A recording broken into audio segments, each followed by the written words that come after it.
Hello ভাইরা, সবাই কেমন আছো? আশা করছি ভালোই আছো। অনেকদিন পর তোমাদের সাথে দেখা। এসএসসি পরীক্ষা লেভেলে অর্থাৎ তোমরা অনেকেই আমাদের সাথে এলজিপিএ কোর্সে ছিলে। আহ, অর্থাৎ এসএসসি এলজিপিএ লক্ষ্য জিপিএ 5 যে কোর্সটা আমরা নামাই সেখানে তোমরা অনেকেই ছিলে। আবার অনেকেই আছো আমাদের সাথে মোটামুটি ভাবে ক্লাস 9-10 থেকে অনেকে আমাদের সাথে ক্লাস করছো। তো অনেকদিন পর তোমাদের সাথে দেখা হয়ে খুব ভালো লাগছে। আবার অনেকে আছো একেবারে নতুন আমাদের সাথে। তোমরা হচ্ছে একেবারে আমাদের নতুন নতুন ছোট্ট ছোট্ট ভাইয়েরা। সো আজকে যারা একেবারে নতুন, তোমাদের তো বলার কিছু নাই। সবাইকে অসংখ্য ধন্যবাদ আমাদের সাথে যুক্ত হওয়ার জন্য। আর হচ্ছে যারা আগের থেকে ছিলে আমার প্রাণপ্রিয় ছোট্ট ভাইয়েরা, তোমরা তো জানো সবকিছুই। তারপরেও কলেজ লেভেলে ওঠার পরে বাংলা নিয়ে আমার মনে হয় তোমাদের সাথে এখনো কথাবার্তা হয়ে ওঠেনি। সো আজকে কথাবার্তা হবে, অনেক গল্প সল্প হবে, ঠিক আছে? কোনো সমস্যা নেই তো। একটু যেহেতু অনেকদিন পরে তোমাদের সাথে সাক্ষাৎ হলো, একটু কাইন্ডলি একটু আমাকে বলো তো যে এই যে কলেজে ওঠার পরে মানে সব মিলে অনুভূতিটা কেমন সেটা বলো।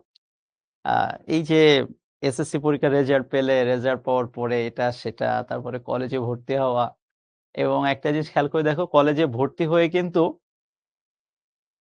দেখতে দেখতে কিন্তু মোটামুটি ভাবে বলা যায় বেশ কয়েক মাস কেটে গেছে। সো এখন কাইন্ডলি একটু জানাও তো যে কি অবস্থা তোমাদের? সব মিলে কি অবস্থায় আছো সবাই?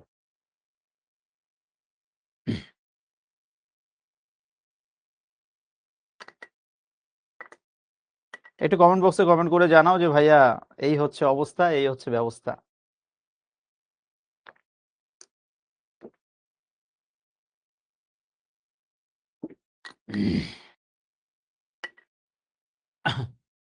একজন বলছে আলহামদুলিল্লাহ ভালো, একজন বলছে মোটামুটি, কয়েকজন বলছে একেবারেই ভালো না, কেউ বলছে যে চলছে। অনেকে সালাম দিচ্ছ, আসলে সবার সালাম তো আর একবারে প্রতিউত্তর করা সম্ভব না। আমি সবার উদ্দেশ্যে ওয়ালাইকুম আসসালাম, অনেকে নমস্কার দিচ্ছ, নমস্কার। এখন কথা হচ্ছে যে একটা কথা বলি শোনো। আমরা বাংলাদেশে যারা পড়াশোনা করি, আমার কাছে সবচেয়ে অবাক লাগে হচ্ছে মানে সবচেয়ে আহ, কি বলা যায় এটাকে, আমার কাছে অস্বস্তি লাগে এবং বিভ্রান্তি লাগে হচ্ছে ইন্টারমিডিয়েট লেভেলের পড়াশোনাটা। এটা এই জন্য আমার কাছে একটু বেশি বিরক্তি লাগে। তুমি দেখো ভাইয়া, এটা তো 2025, তাই তো? তো 2025-এ তুমি সেদিন এসএসসি পরীক্ষার রেজাল্ট পেয়েছো, তারপরে ক্লাস শুরু করে দিয়েছো, এবং কলেজে ক্লাস শুরু হয়ে গেছে 2-1 মাস, সর্বোচ্চ কয়দিন, হয়তো 2 মাসই ক্লাস হয়েছে, এর বেশি তো আর না। কিন্তু তুমি কি একটা জিনিস খেয়াল করেছো? তুমি পড়াশোনা করছো কি করছো না, তোমার কলেজে ক্লাস হয়েছে কি হয়নি, এটা না কেউ এখন দেখতে যাবে না। এই যে 2025 সালটা যাচ্ছে, তার মানে আর 2 মাস, এই 2 মাস পরে হচ্ছে কাগজে কলমে তোমার ফার্স্ট ইয়ার শেষ। জাস্ট কাগজে কলমে। মানে ফার্স্ট ইয়ার হচ্ছে 2025 সাল, সেকেন্ড ইয়ার হচ্ছে 2026 সাল, আর 27 সালে যে পৃথিবীর সবকিছু ঠিকঠাক ভাবে চললে 27 সালে হচ্ছে তোমাদের পরীক্ষা। তো এখন ভাই তোমরা একটু বলো যে 2025-এর আহ, এই 2-1 মাস ক্লাস করে তোমাদের একটা ইয়ার শেষ হয়ে যাচ্ছে। এটা একটু চিন্তা করতে গেলে কেমন একটা লাগে না? আমার কাছে কেমন জানি এটা নিয়ে একটু আহ মানে কি বলবো, এটা কেমন জানি একটু আমার কাছে একটু অস্বস্তিকর মনে হয় যে বাচ্চা কাচ্চা তো আর একটু সময় দিতে হবে। কিন্তু আসলে কথা হচ্ছে যে এটাই বাস্তবতা। আহ, এবং এটা মেনে নিতে হবে। এটা মেনে নেওয়া ছাড়া আসলে উপায় নেই। এবং এইটা মেনে নিয়েই কিন্তু দেখো ভাইয়া, তোমাদের যে সকল বড় ভাইয়েরা ছিলেন এই গত বছর, তার আগের বছর বা এর আগে, সব সময় সবাই কিন্তু এইভাবে পড়াশোনা করেছে, এবং এইভাবে পড়াশোনা করে তারা কিন্তু আহ তাদের কাঙ্ক্ষিত লক্ষ্যে কিন্তু পৌঁছায় গেছে। তোমরা দু একজন বলছো আমার গলাটা মনে হয় ভারী ভারী লাগছে। হ্যাঁ ভাই, আসলে গলাটা একটু ভারী ভারী লাগছে মনে হয়। একটু ঠান্ডা লেগেছে, আবার শরীরটাও খুব একটা ভালো যাচ্ছে না। আ এই এইজন্যে হয়তোবা। এছাড়া এমনি ঠিকঠাক আছি, সমস্যা নেই। তো এখন দেখো, কিছু বাস্তবতা আছে, এটা মেনে নিতে হবে।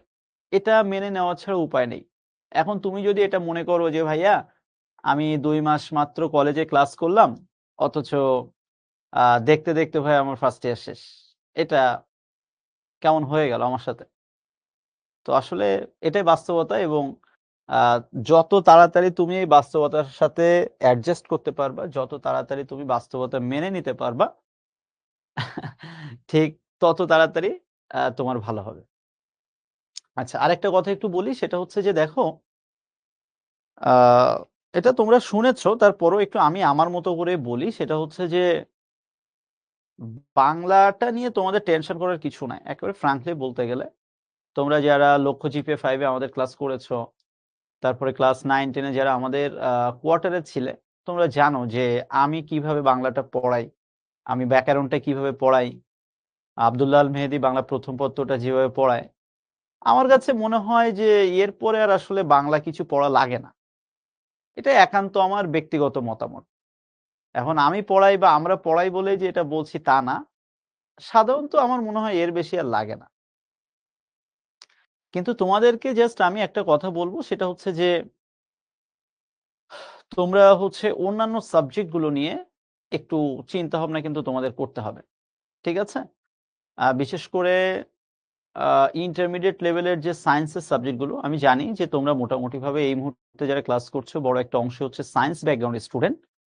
তো সায়েন্স ব্যাকগ্রাউন্ডের স্টুডেন্টদের যেটা হয় যে তাদের কিন্তু আসলে ফিজিক্স, কেমিস্ট্রি, ম্যাথ, বায়োলজি, অর্থাৎ সায়েন্স রিলেটেড এই সাবজেক্ট গুলো কিন্তু ইন্টারমিডিয়েট লেভেলে খুব ভালোভাবে পড়তে হবে। তুমি যদি ভালোভাবে এগুলো না পড়ো, তাহলে সত্যি কথা বলতে আ কি বলা যায়? কিছুদিন পরেই দেখতে, দেখতে দেখবা যে কলেজ লাইফ শেষ হয়ে গেছে, এবং কলেজ লাইফ শেষ করতে না করতেই দেখবা অ্যাডমিশন গায়ের উপরে এসে পড়েছে। তো honestly বলতে গেলে কি জানো? অ্যাডমিশন টেস্টে কিন্তু ভাই খুব বেশি সময় পাওয়া যায় না। তুমি হচ্ছে অ্যাডমিশন টেস্টে সর্বোচ্চ হলে ৩ থেকে ৪ মাস সময় পাবা। এবং একটা কথা বলেই ক্লাসটা শুরু করছি, সেটা হচ্ছে অ্যাডমিশন লেভেলে যদি ভালো করতে চাও, এক কথায় মাথায় রাখবা, একটা কথাই মাথায় রাখবা, সেটা হচ্ছে তোমাকে ইন্টারমিডিয়েট লেভেল ভালোভাবে পড়তে হবে। আমি তোমাদের একজন বড় ভাই হিসেবে বলছি, ইন্টারমিডিয়েট লেভেলে ভালোভাবে পড়াশোনা না করে অ্যাডমিশন টেস্টে যে ভালো করেছে, এইরকম কোনো স্টুডেন্ট আমার লাইফে আমি দেখিনি, এবং এটা বাস্তবে সম্ভব না। আমি কি বোঝাতে পেরেছি তোমাদেরকে? অর্থাৎ আমি যেটা বলতে চাচ্ছি, তোমাদেরকে এই ইন্টারমিডিয়েট লেভেলের, অর্থাৎ এই একাডেমিক পড়াশোনাটা একটু ভালোভাবে করতে হবে। আরেকটা কথা একটু বলি, সেটা হচ্ছে যে তোমাদের মধ্যে অনেকেই আছে এখন থেকে অ্যাডমিশন নিয়ে খুব সিরিয়াস। ভাই, একটা সোজাসাপটা কথা বলি, তোমরা জানো যে আমি ক্লাসে উল্টাপাল্টা কথা একটু কম বলি। কাজের কথা বলার চেষ্টা করি। আমি একটা কাজের কথা বলি, সেটা হচ্ছে অ্যাডমিশন নিয়ে এখন থেকে যারা খুব সিরিয়াস, বিশ্বাস করো, আমি ব্যক্তিগতভাবে মনে করি তারা একটু বোকামি করছে। তোমার এই মুহূর্তে অ্যাডমিশন নিয়ে আ এত সিরিয়াস হওয়ার কিছু নাই। তুমি একটা কাজ করতে পারো। সাপোজ তুমি আজকে ফিজিক্সের একটা চ্যাপ্টার পড়েছো। তুমি ওই চ্যাপ্টারটাই আগে ভালোভাবে পড়ো। ওইটাই ভালোভাবে বোঝো। তারপরে যদি তোমার মনে হয় যে আমি তো আ ইঞ্জিনিয়ারিং প্রিপারেশন নিতে চাচ্ছি ভবিষ্যতে, বা মেডিকেলের প্রিপারেশন নিতে যাচ্ছি। তো ফিজিক্সের বা ম্যাথের এই চ্যাপ্টার থেকে অ্যাডমিশন টেস্টের প্রশ্নগুলো কেমন ছিল, আমি এইটা একটু দেখব। তুমি সর্বোচ্চ হলে এটা করতে পারো। অর্থাৎ ওই চ্যাপ্টারটা শেষে বা ওই টপিকটা পড়া শেষে তুমি এইটা একটু দেখতে পারো যে ওই চ্যাপ্টারের কোয়েশ্চেন প্যাটার্নটা কি। কিন্তু বিষয়টা যদি এমন হয় যে তুমি এখন একাডেমিক পড়াশোনা বাদ দিয়ে অ্যাডমিশন নিয়ে পড়াশোনা শুরু করেছো, ভাই আমি ফ্রাঙ্কলি বলছি, তুমি অ্যাডমিশন টেস্টে ভালো করতে পারবা না। কারণ কি জানো? কারণ হচ্ছে একটাই, যে অ্যাডমিশন এখনো অনেক বাকি ভাই। আগে তুমি একাডেমিকটা ভালোভাবে পড়ো। একাডেমিক ভালোভাবে না পড়ে অ্যাডমিশন টেস্টে কেউই ভালো করতে পারে না। এটা কেউ বলবে না। হ্যাঁ, আমরা অ্যাডমিশন তো অবশ্যই টাচে রাখছি। নিতান্তই যদি প্রয়োজন মনে করি, তবে সেটা চ্যাপ্টারটার শেষে একটু দেখব কোন প্যাটার্নে প্রশ্ন এসেছে। কিন্তু আমি একাডেমিক পড়াশোনা ভালোভাবে করলাম না, আমার ইন্টারমিডিয়েট রেজাল্ট ভালো হলো না, আর আমি অ্যাডমিশনে যেয়ে ফাটায় দিয়ে আসবো। বিশ্বাস করো, এরকম কোনো রেকর্ড নাই। আর এটা হয়ও না বাস্তবে। আমার মনে হয় গত ২-৩ মাস পড়াশোনা করে তোমরা একটা জিনিস বুঝতে পারছো যে ইন্টারমিডিয়েট লেভেলের সায়েন্সের পড়াশোনা আর এসএসসি সায়েন্স লেভেলের পড়াশোনার মধ্যে অনেক পার্থক্য আছে। সো সেই অনুযায়ী এখন থেকেই একটু অ্যালার্ট হয়ে যাও। বেশি সিরিয়াস হওয়ার দরকার নাই, জাস্ট একটু সিনসিয়ার হও। তো যাই হোক, অনেক কথা হয়ে গেল আজকে তোমাদের সাথে। যেহেতু অনেকদিন পর তোমাদের সাথে দেখা, এইজন্য বেশ কিছু কথা হলো। আর আজকে ক্লাসের টপিকটা অনেক সহজ। এটা পড়তে আমাদের আধা ঘন্টার বেশি লাগবে না। প্রথম কথা হচ্ছে বাংলা দ্বিতীয় পত্রে আজকে আমরা পড়াশোনা শুরু করেছি। ধরে নাও তুমি এতদিন কিছুই পড়োনি, কিছুই পড়ার দরকার নেই। কিচ্ছু পড়ার দরকার নেই। আজকে থেকে বাংলা দ্বিতীয় পত্র আমরা ক্লাসটা শুরু করলাম। তো বাংলা দ্বিতীয় পত্র ক্লাসটা শুরু করে আমরা সবার আগে আমাদের জানা প্রয়োজন যে আমি ২০২৭ সালে আমি অমুক, আমি তমুক, আমি ২০২৭ সালে বোর্ড পরীক্ষা দিতে যাচ্ছি। আমার বোর্ড পরীক্ষার সিলেবাসটা কি? বিশ্বাস করো, সবার আগে একেবারে শুরুতেই আমার সিলেবাস সম্পর্কে একটা পূর্ণ ধারণা থাকা উচিত। তোমরা কাইন্ডলি একটু কমেন্ট বক্সে একটু কাইন্ডলি আমাকে একটু জানাবে যে কলেজের তো ২-৩ মাস কেটে গেল অলরেডি। বাংলা দ্বিতীয় পত্রের সিলেবাস সম্পর্কে তোমাদের কোনো আইডিয়া ইতোমধ্যে হয়েছে কিনা? তোমরা জানো কিনা যে বাংলা দ্বিতীয় পত্রের কোন প্রশ্নে, কত নাম্বার প্রশ্নে, কোন কোন ধরনের প্রশ্ন আসে? এটা তোমরা জানো কিনা? আগে সেটা একটু জানাও তো। Yes or no? কোনো সমস্যা নেই। তুমি না জানতেই পারো ভাই। এটা কোনো ব্যাপার না। তুমি জানবা না, এটাই স্বাভাবিক।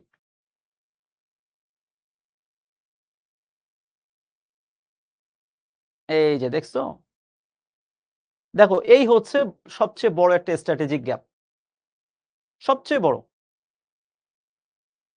আমি তোমাদের চোখে আঙুল দিয়ে দেখা দিচ্ছি। তুমি বাংলা ক্লাসে আজকে আসছো। অলরেডি ৩ টা মাস পার হয়ে গেছে। কথার কথা।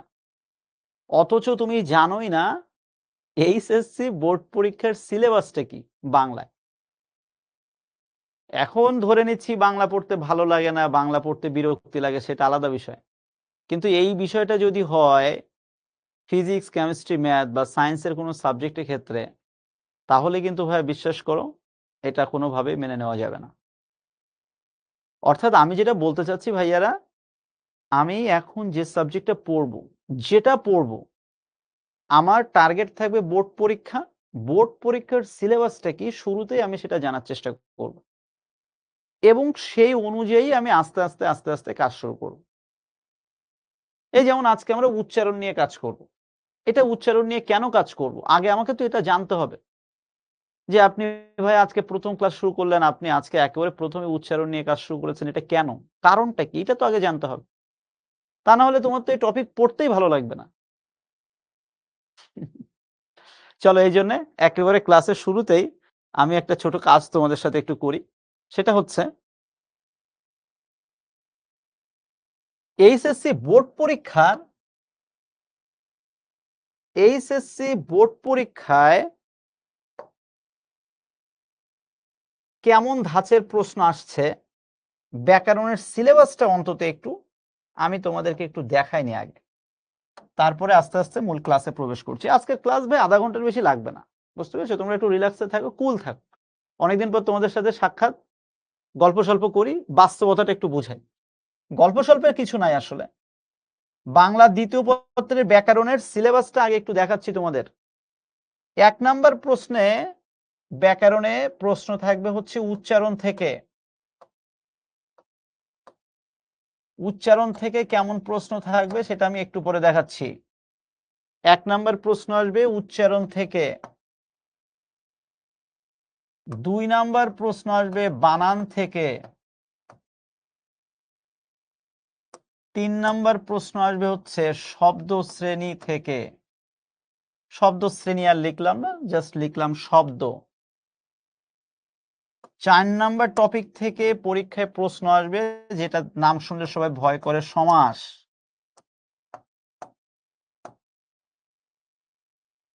প্রকৃতি প্রত্যয়।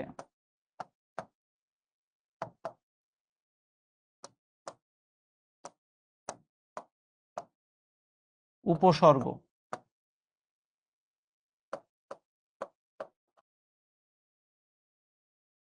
5 নাম্বার একটা টপিক থাকবে, যে টপিকটার নাম হচ্ছে বাক্য তত্ত্ব, আমি শর্টকাটে লিখলাম বাক্য।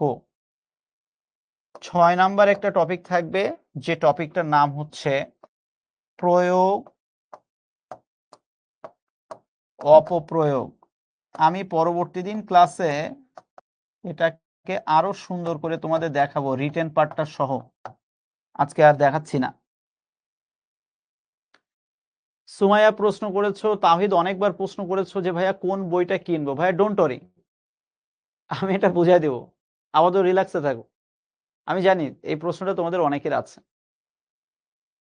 বাংলা 100 নম্বর মূলত 2 ভাগে বিভক্ত। বাংলা দ্বিতীয় পত্র 2 ভাগে বিভক্ত, এক হচ্ছে ব্যাকরণ 30, আর নির্মিতি বা লিখিত। আমি নির্মিতি শব্দটা লিখলাম না, আমি লিখিত লিখলাম। লিখিত হচ্ছে 70। বাংলা ব্যাকরণ মোট হচ্ছে 100 নম্বর। বোঝার চেষ্টা করো ইয়াং লেডিস এন্ড জেন্টলম্যান, আমি কিন্তু ক্লাস এখনো শুরু করিনি, আর আমি এখন ক্লাস শুরু করব না। তুমি আমাকে বললেই তো আমি ক্লাস শুরু করব না, আমারও তো একটা সিস্টেম আছে, প্যাটার্ন আছে। আজকে ভাই তোমার সাথে আমার প্রথম ক্লাস। আমার স্টাইলটা হচ্ছে এই, আমি একটা টপিক পড়তে যাচ্ছি, শুরুতে আমাকে জানতে হবে ওই টপিক থেকে আসলে বোর্ড পরীক্ষায় প্রশ্ন আসে কিনা, আর যদি প্রশ্ন আসে সেই কোশ্চেন প্যাটার্নটা কি, কোন ধরনের প্রশ্ন আসে। এই যেমন বৈশাখী জিজ্ঞাসা করছে যে এমসিকিউ নাই। শুধু বৈশাখী না, এরকম অনেক বৈশাখীর মনে এই প্রশ্ন অলরেডি চলে এসেছে যে ভাইয়া আমরা তো কিছুদিন আগে এসএসসি পরীক্ষা দিয়ে আসছি, এসএসসি পরীক্ষায় তো ভাই বাংলা দ্বিতীয় পত্রে বা বাংলা ব্যাকরণে এমসিকিউ ছিল, ইন্টারমিডিয়েটে এমসিকিউ আছে কিনা। তো থ্যাংক ইউ বৈশাখী ভাইয়া, তুমি প্রশ্নটা করেছো। অন্য কেউ এই প্রশ্নটা করেনি, বা আরো 2-1 করেছে, আমি নামটা খেয়াল করিনি। ভাই প্রথমে বলে রাখি, এইচএসসি পরীক্ষায়, বোর্ড পরীক্ষায়, টেস্ট পরীক্ষায়, কলেজের কোনো পরীক্ষায় তুমি এমসিকিউ ফেস করবা না। এটা একটা বড় প্লাস পয়েন্ট তোমার জন্য। বাংলা দ্বিতীয় পত্রে মূলত 100 নম্বর তোমাকে ফেস করতে হবে। এর মধ্যে ব্যাকরণ হচ্ছে 30। ব্যাকরণে 30 কিভাবে? ব্যাকরণে 6টা প্রশ্ন আসবে, প্রত্যেকটা প্রশ্নে নাম্বার থাকবে 5 করে। তাহলে 6টা প্রশ্নে যদি 5 করে নাম্বার থাকে, নাম্বার আসে 30। এই যে উচ্চারণ থেকে এটা 5, বানান থেকে 5, সবগুলো 5 5 5 এইভাবে।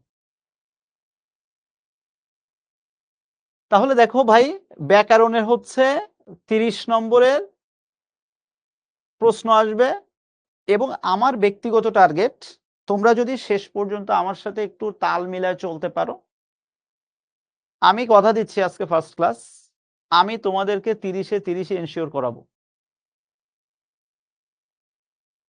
এখন আমি জানি প্রথম প্রথম কিছু ক্লাস করতে বিরক্তি লাগবে, আর বাংলা তো ওটা শুনলেই গালা করে, কেমন জানি একটু হচ্ছে অসহ্য লাগে, কিন্তু ভাই কিচ্ছু করার নাই।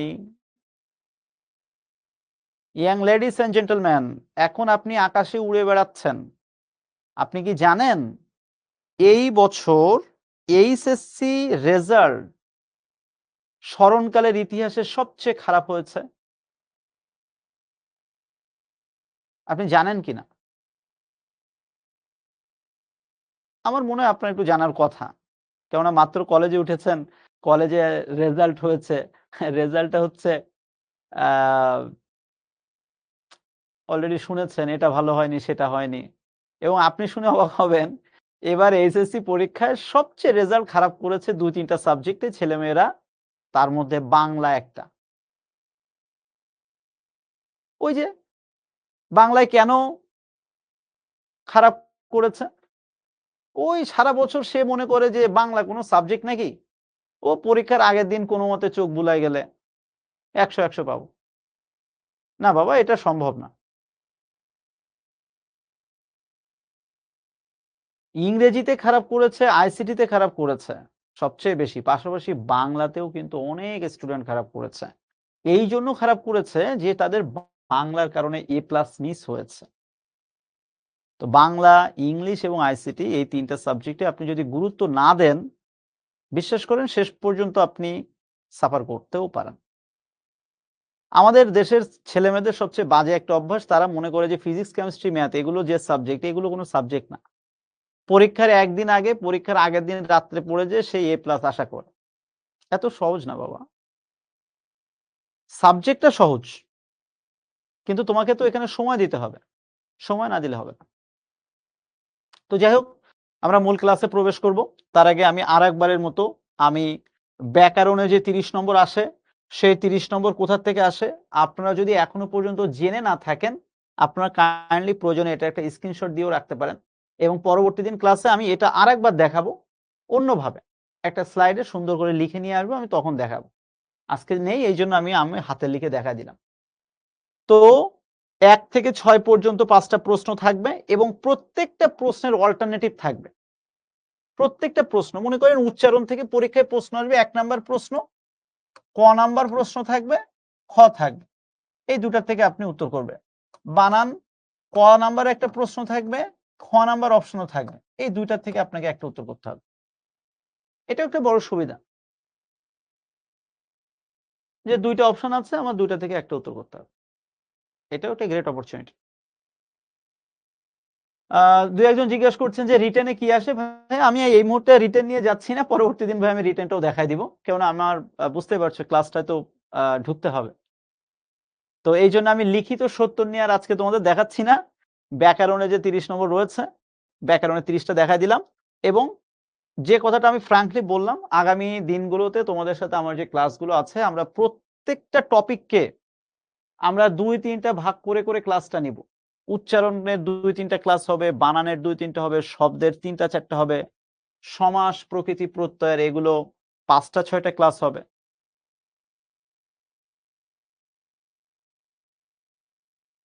সো আপনি টেনশন করেন না। আপনার বাংলা সংক্রান্ত যত ধরনের টেনশন আছে, সুন্দর করে একটা প্যাকিং করেন মাথার মধ্যে। প্যাকিং করে আপনার মাথা থেকে ওই প্যাকেটটা আমার মাথায় ট্রান্সফার করে দেন। ঠিক আছে? আমি আপনার বাংলা ২য় পত্রের যাবতীয় টেনশন আমি নিলাম। আপনার কাজ হচ্ছে একটাই, আপনি শুধু ক্লাসটা মনোযোগ দিয়ে করবেন। আরেকটা কাজ করবেন, আজকের পর থেকে বাংলার একটা ছোট ডায়েরি বা একটা খাতা মতো রাখবেন। যখন আমি যেটা পড়াবো, যেটুকু পড়াবো আপনি দয়া করে ওই খাতায় টুকটাক একটু নোট করে রাখবেন। সব জায়গায় নোট করা লাগবে না। কিছু জায়গায় নোট করব। আমি খুব টেকনিকের মাধ্যমে বুঝায় দিব। কিছু শর্টকাট টেকনিক বুঝাবো। আ বেশ কিছু আ সহজ সমাধান দেওয়ার চেষ্টা হবে ক্লাসে। তোমরা সেগুলো একটু লিখে রাখবে। ঠিক আছে? ওকে। তো আজকের ক্লাসটা আমরা শুরু করছি হচ্ছে ব্যাকরণের একেবারে ১ম যে টপিক থেকে পরীক্ষায় প্রশ্ন আসে, ব্যাকরণের একেবারে শুরুর টপিক কোনটা? একেবারে ব্যাকরণের শুরুর টপিক হচ্ছে উচ্চারণ। আমরা আজকে এই উচ্চারণ দিয়ে আজকের ক্লাসটা শুরু করব। তাহলে দেখো উচ্চারণ দিয়ে ভাই আমি যে আজকের ক্লাসটা শুরু করব, তো দেখো আমাকে সবার আগে জানতে হবে যে থেকে উচ্চারণ থেকে বোর্ড পরীক্ষায় কোন স্ট্যান্ডার্ড প্রশ্ন হয়? এই যে দেখেন, আমি ১ মিনিট সময় দিচ্ছি।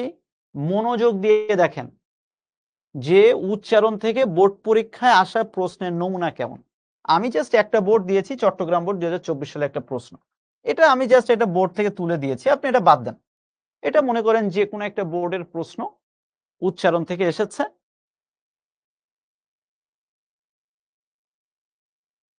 এখন পরীক্ষায় আপনাদের সময় উচ্চারণ থেকে ঠিক এই প্যাটার্নের প্রশ্ন হবে।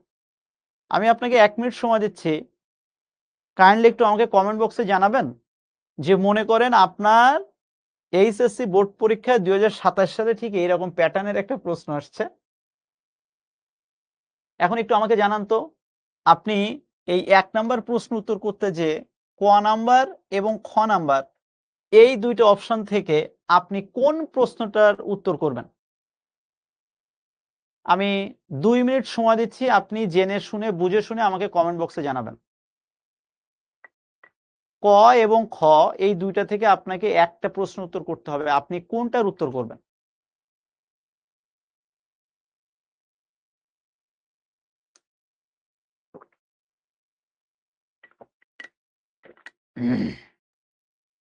ভাই আগে প্রশ্নটা দেখো তারপরে জানাও কমেন্ট বক্সে। আমি তো বলতেছি না এক্ষুনি জানাতে হবে। আগে প্রশ্নের প্যাটার্নটা দেখো যে উচ্চারণ থেকে বোর্ড পরীক্ষায় কোন প্যাটার্নের প্রশ্ন আসছে।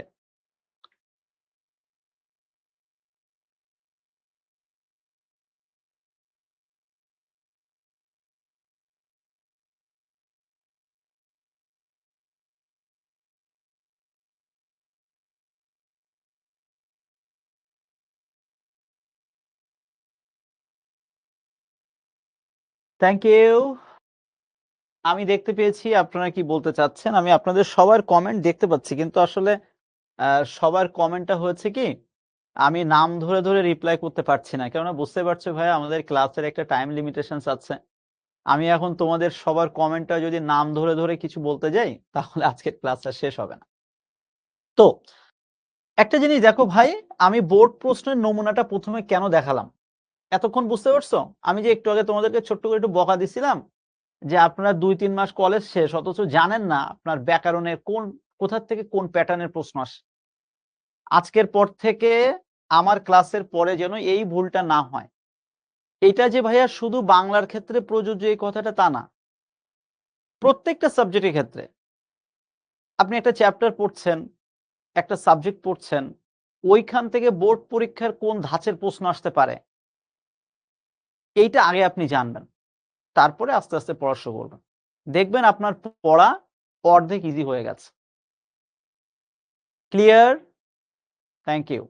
তাহলে আচ্ছা আপনারা একটা প্রশ্ন বারবার করছেন, কোন বই কিনবো? ভাইজান এই প্রশ্ন করতে হবে না। আমি এটার উত্তর দিব ক্লাসের শেষে যেয়ে। আমাকে একটু সময় দেন। আমি তো জানি আপনাদের এটা একটা বড় প্রশ্ন। আমি এটা জানাচ্ছি। একটু সময় দেন। বোর্ড প্রশ্নের নমুনা আমরা দেখলাম। এখন নমুনা দেখতে যেয়ে আমি দেখলাম যে ভাইয়া তোমাদেরকে আমি জিজ্ঞেস করলাম যে ভাইয়া পরীক্ষায় যদি এ ধরনের প্রশ্ন আসে, তোমরা কোন প্রশ্নটার উত্তর করবা? আমি যেটা দেখলাম তোমরা 90% ছেলেমেয়েরা বলেছো যে ভাইয়া আমি খ নাম্বার উত্তরটা করব। আর 10% বা 20% স্টুডেন্ট বলেছো আমরা ক নাম্বার উত্তর করব। এবার দেখো এইটাই হচ্ছে স্ট্র্যাটেজি। এটাই হচ্ছে বুদ্ধি। এটাই হচ্ছে টেকনিক। কি টেকনিক? টেকনিকটা হচ্ছে এই, আপনি ক নাম্বার প্রশ্নের উত্তর করেন। যেমন এই একটা প্রশ্ন এসেছে চট্টগ্রাম বোর্ড ২০২৪ সালে যে অধ্বনি উচ্চারণের ৫ টি নিয়ম। কথার কথা প্রশ্নটা ছিল এই, অধ্বনি উচ্চারণের ৫ টি নিয়ম আপনি লেখেন। আচ্ছা, তুমি যত ভালোভাবে লেখো, আমি ধরে নিলাম তুমি এই প্রশ্নটা একেবারে বাজারে প্রচলিত যত বই আছে, প্রত্যেকটা বই এনালাইসিস করে, করে, করে, করে একেবারে সুপার একটা লেখা লিখে আসছো। এর থেকেও ভালো আসলে হয় না।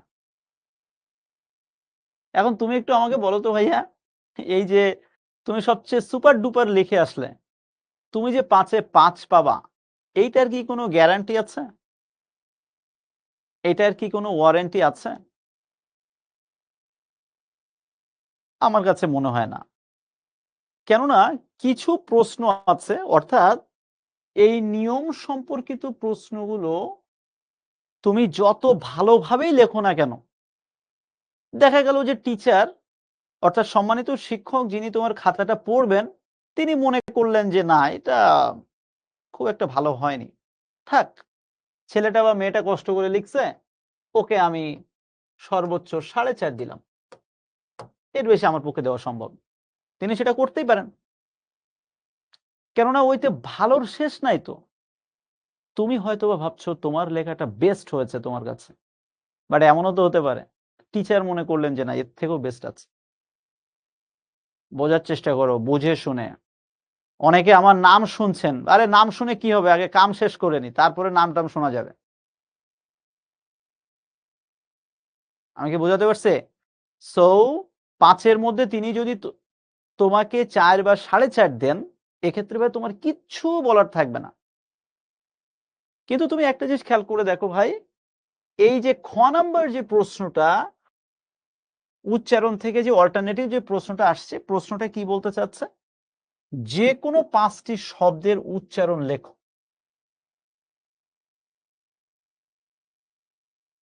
যে কোনো 5টি শব্দের উচ্চারণ লেখো।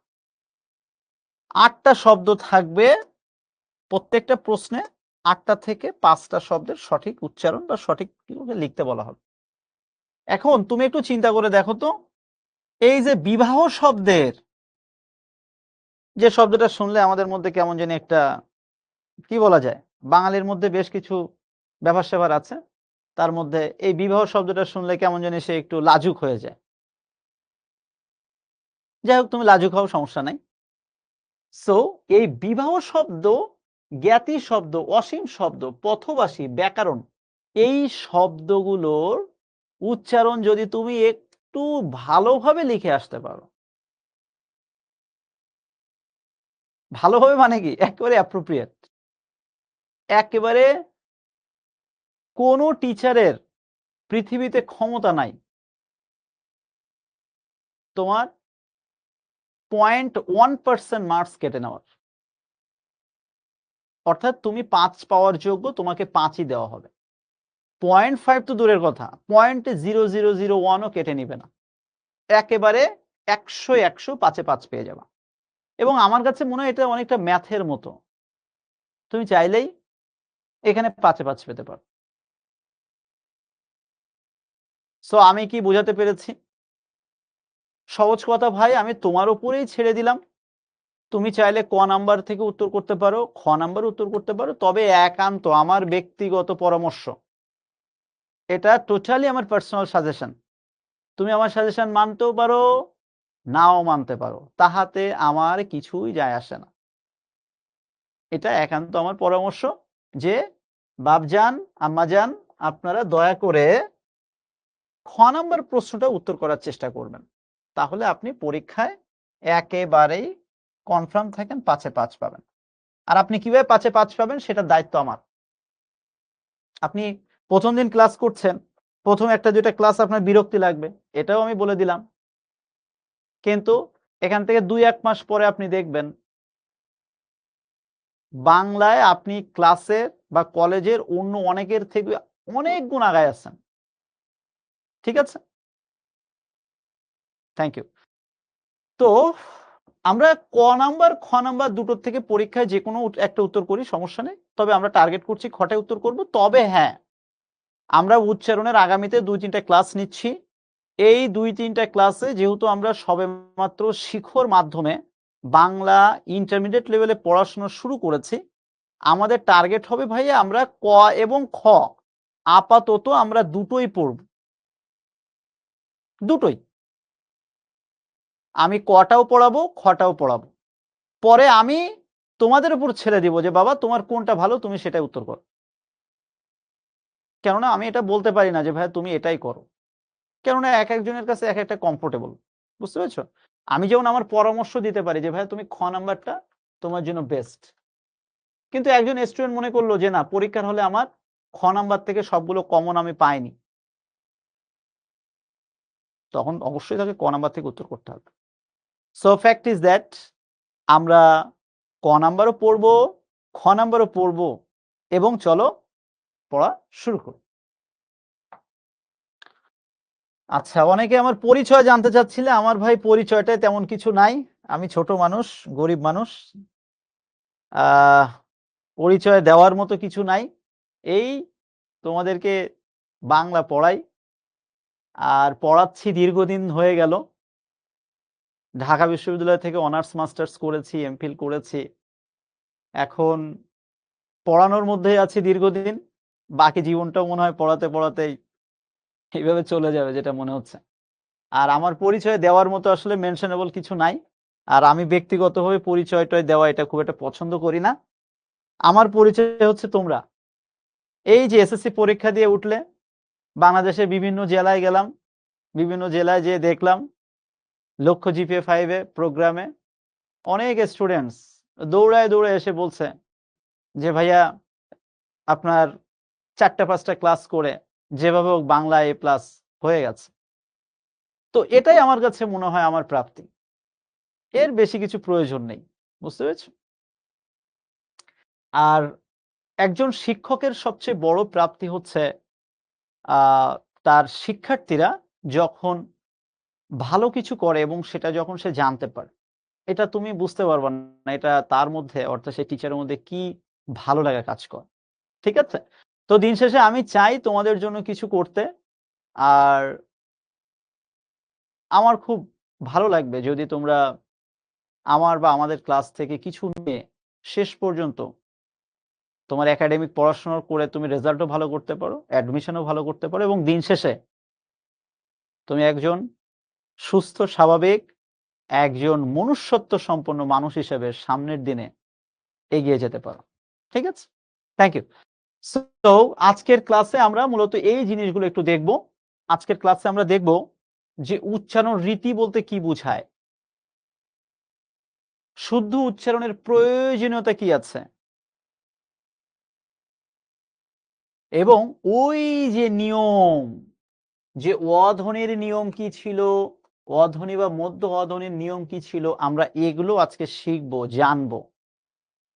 জেনে আজকের ক্লাসটা আমরা ক্লোজ করব। তো চলো তাহলে আমরা শুরু করছি যে এই যে আমরা উচ্চারণ নিয়ে এত কথা বলতে চাচ্ছি, এই উচ্চারণটা কেন এত গুরুত্বপূর্ণ? একেবারে শুরুতে এটা একটু আমাদের জানা প্রয়োজন আছে যে ভাই ইন্টারমিডিয়েট লেভেলে এত টপিক থাকতে উচ্চারণটা কেন দেওয়া হয়েছে? It's a big issue. Yes, এই ইস্যুটা একটা সহজ একটা উত্তর দিচ্ছি। দেখো, এখান থেকে ৫ থেকে ৭ বছর আগে ইন্টারমিডিয়েট লেভেলের যে সিলেবাসটা ছিল, ওই সিলেবাসে না এই উচ্চারণ টপিকটা ছিল না। এখন তাহলে তোমাদের সময় কেন উচ্চারণ টপিকটা আসলো? তোমাদের সময় এইজন্য উচ্চারণ টপিকটা দেওয়া হয়েছে যে আমাদের দেশের শিক্ষাবিদেরা দীর্ঘদিন ধরে উনারা দেখছেন যে বাঙালি কেন জানি আজকাল উচ্চারণে খুব ভুল করছে। মানে যে শব্দের যেটা উচ্চারণ করার কথা সেটা সে উচ্চারণ করছে না। উল্টাপাল্টা উচ্চারণ করছে। তখন বিশেষজ্ঞরা, শিক্ষাবিদেরা একটা সিদ্ধান্ত নিলেন, না এইভাবে চলতে থাকলে তো বাংলা ভাষাই শেষ। আমরা একটা কাজ করি, আমরা অন্তত ইন্টারমিডিয়েট লেভেলে ৫ নাম্বারের একটা প্রশ্ন দেই। এই প্রশ্নটায় অন্তত আমাদের বাচ্চা-কাচ্চারা অন্তত শুদ্ধভাবে যেন একটু উচ্চারণ করতে পারে। এই প্রয়োজনীয়তা থেকে ইন্টারমিডিয়েট লেভেলে গত কয়েক বছর ধরে এই উচ্চারণ টপিকটা এড করা হয়েছে। এবং একেবারে ফ্র্যাঙ্কলি বলি, এটা তোমাদের পড়তে একটু বিরক্তি লাগবে। কিন্তু এখানে সবচেয়ে সহজেই ৫ এ ৫ পাওয়া সম্ভব। এটা পড়তে তোমাদের ভালো লাগবে না। আমি শুরুতেই বলে নিয়েছি। কিন্তু দেখবা যে এখানে সবচেয়ে খুব অনায়াসে তুমি পূর্ণ নম্বর পেয়ে যাবা। তো উচ্চারণ কাকে বলে? উচ্চারণের প্রয়োজনীয়তা, সত্যি কথা বলতে এগুলো আমি আশা করি পরীক্ষায় প্রশ্ন আসবে না। আপনারা জাস্ট একবার একটু যে বই পড়েন না কেন, আপনারা যে বই পড়বেন আমি একটু পরেই বলে দিচ্ছি। আপনারা ওই বইটা জাস্ট একবার একটু রিডিং পড়েছেন। উচ্চারণ কাকে বলে, উচ্চারণ কয় প্রকার, কি উচ্চারণের প্রয়োজনীয়তা কি, এগুলো আসলে পরীক্ষায় আসবে না। ঠিক আছে? তার থেকে বরং চলেন আমরা যে বিষয়গুলো পরীক্ষা আসতে পারে সেগুলো নিয়ে একটু আলোচনা করি।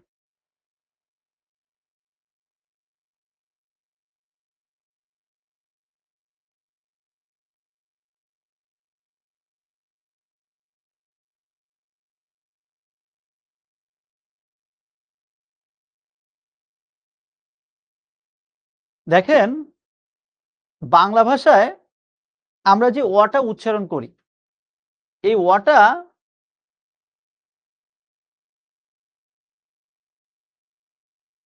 দুইটা ভাবে উচ্চারণ করা যায়। আমি একটু আপাতত কমেন্ট বক্স অফ করে দিচ্ছি, কারণ আমার লক্ষ্মী লক্ষ্মী ছোট ভাইয়েরা বোনেরা তারা অনেকেই দেখতে পাচ্ছি উল্টা পাল্টা কমেন্ট করছে।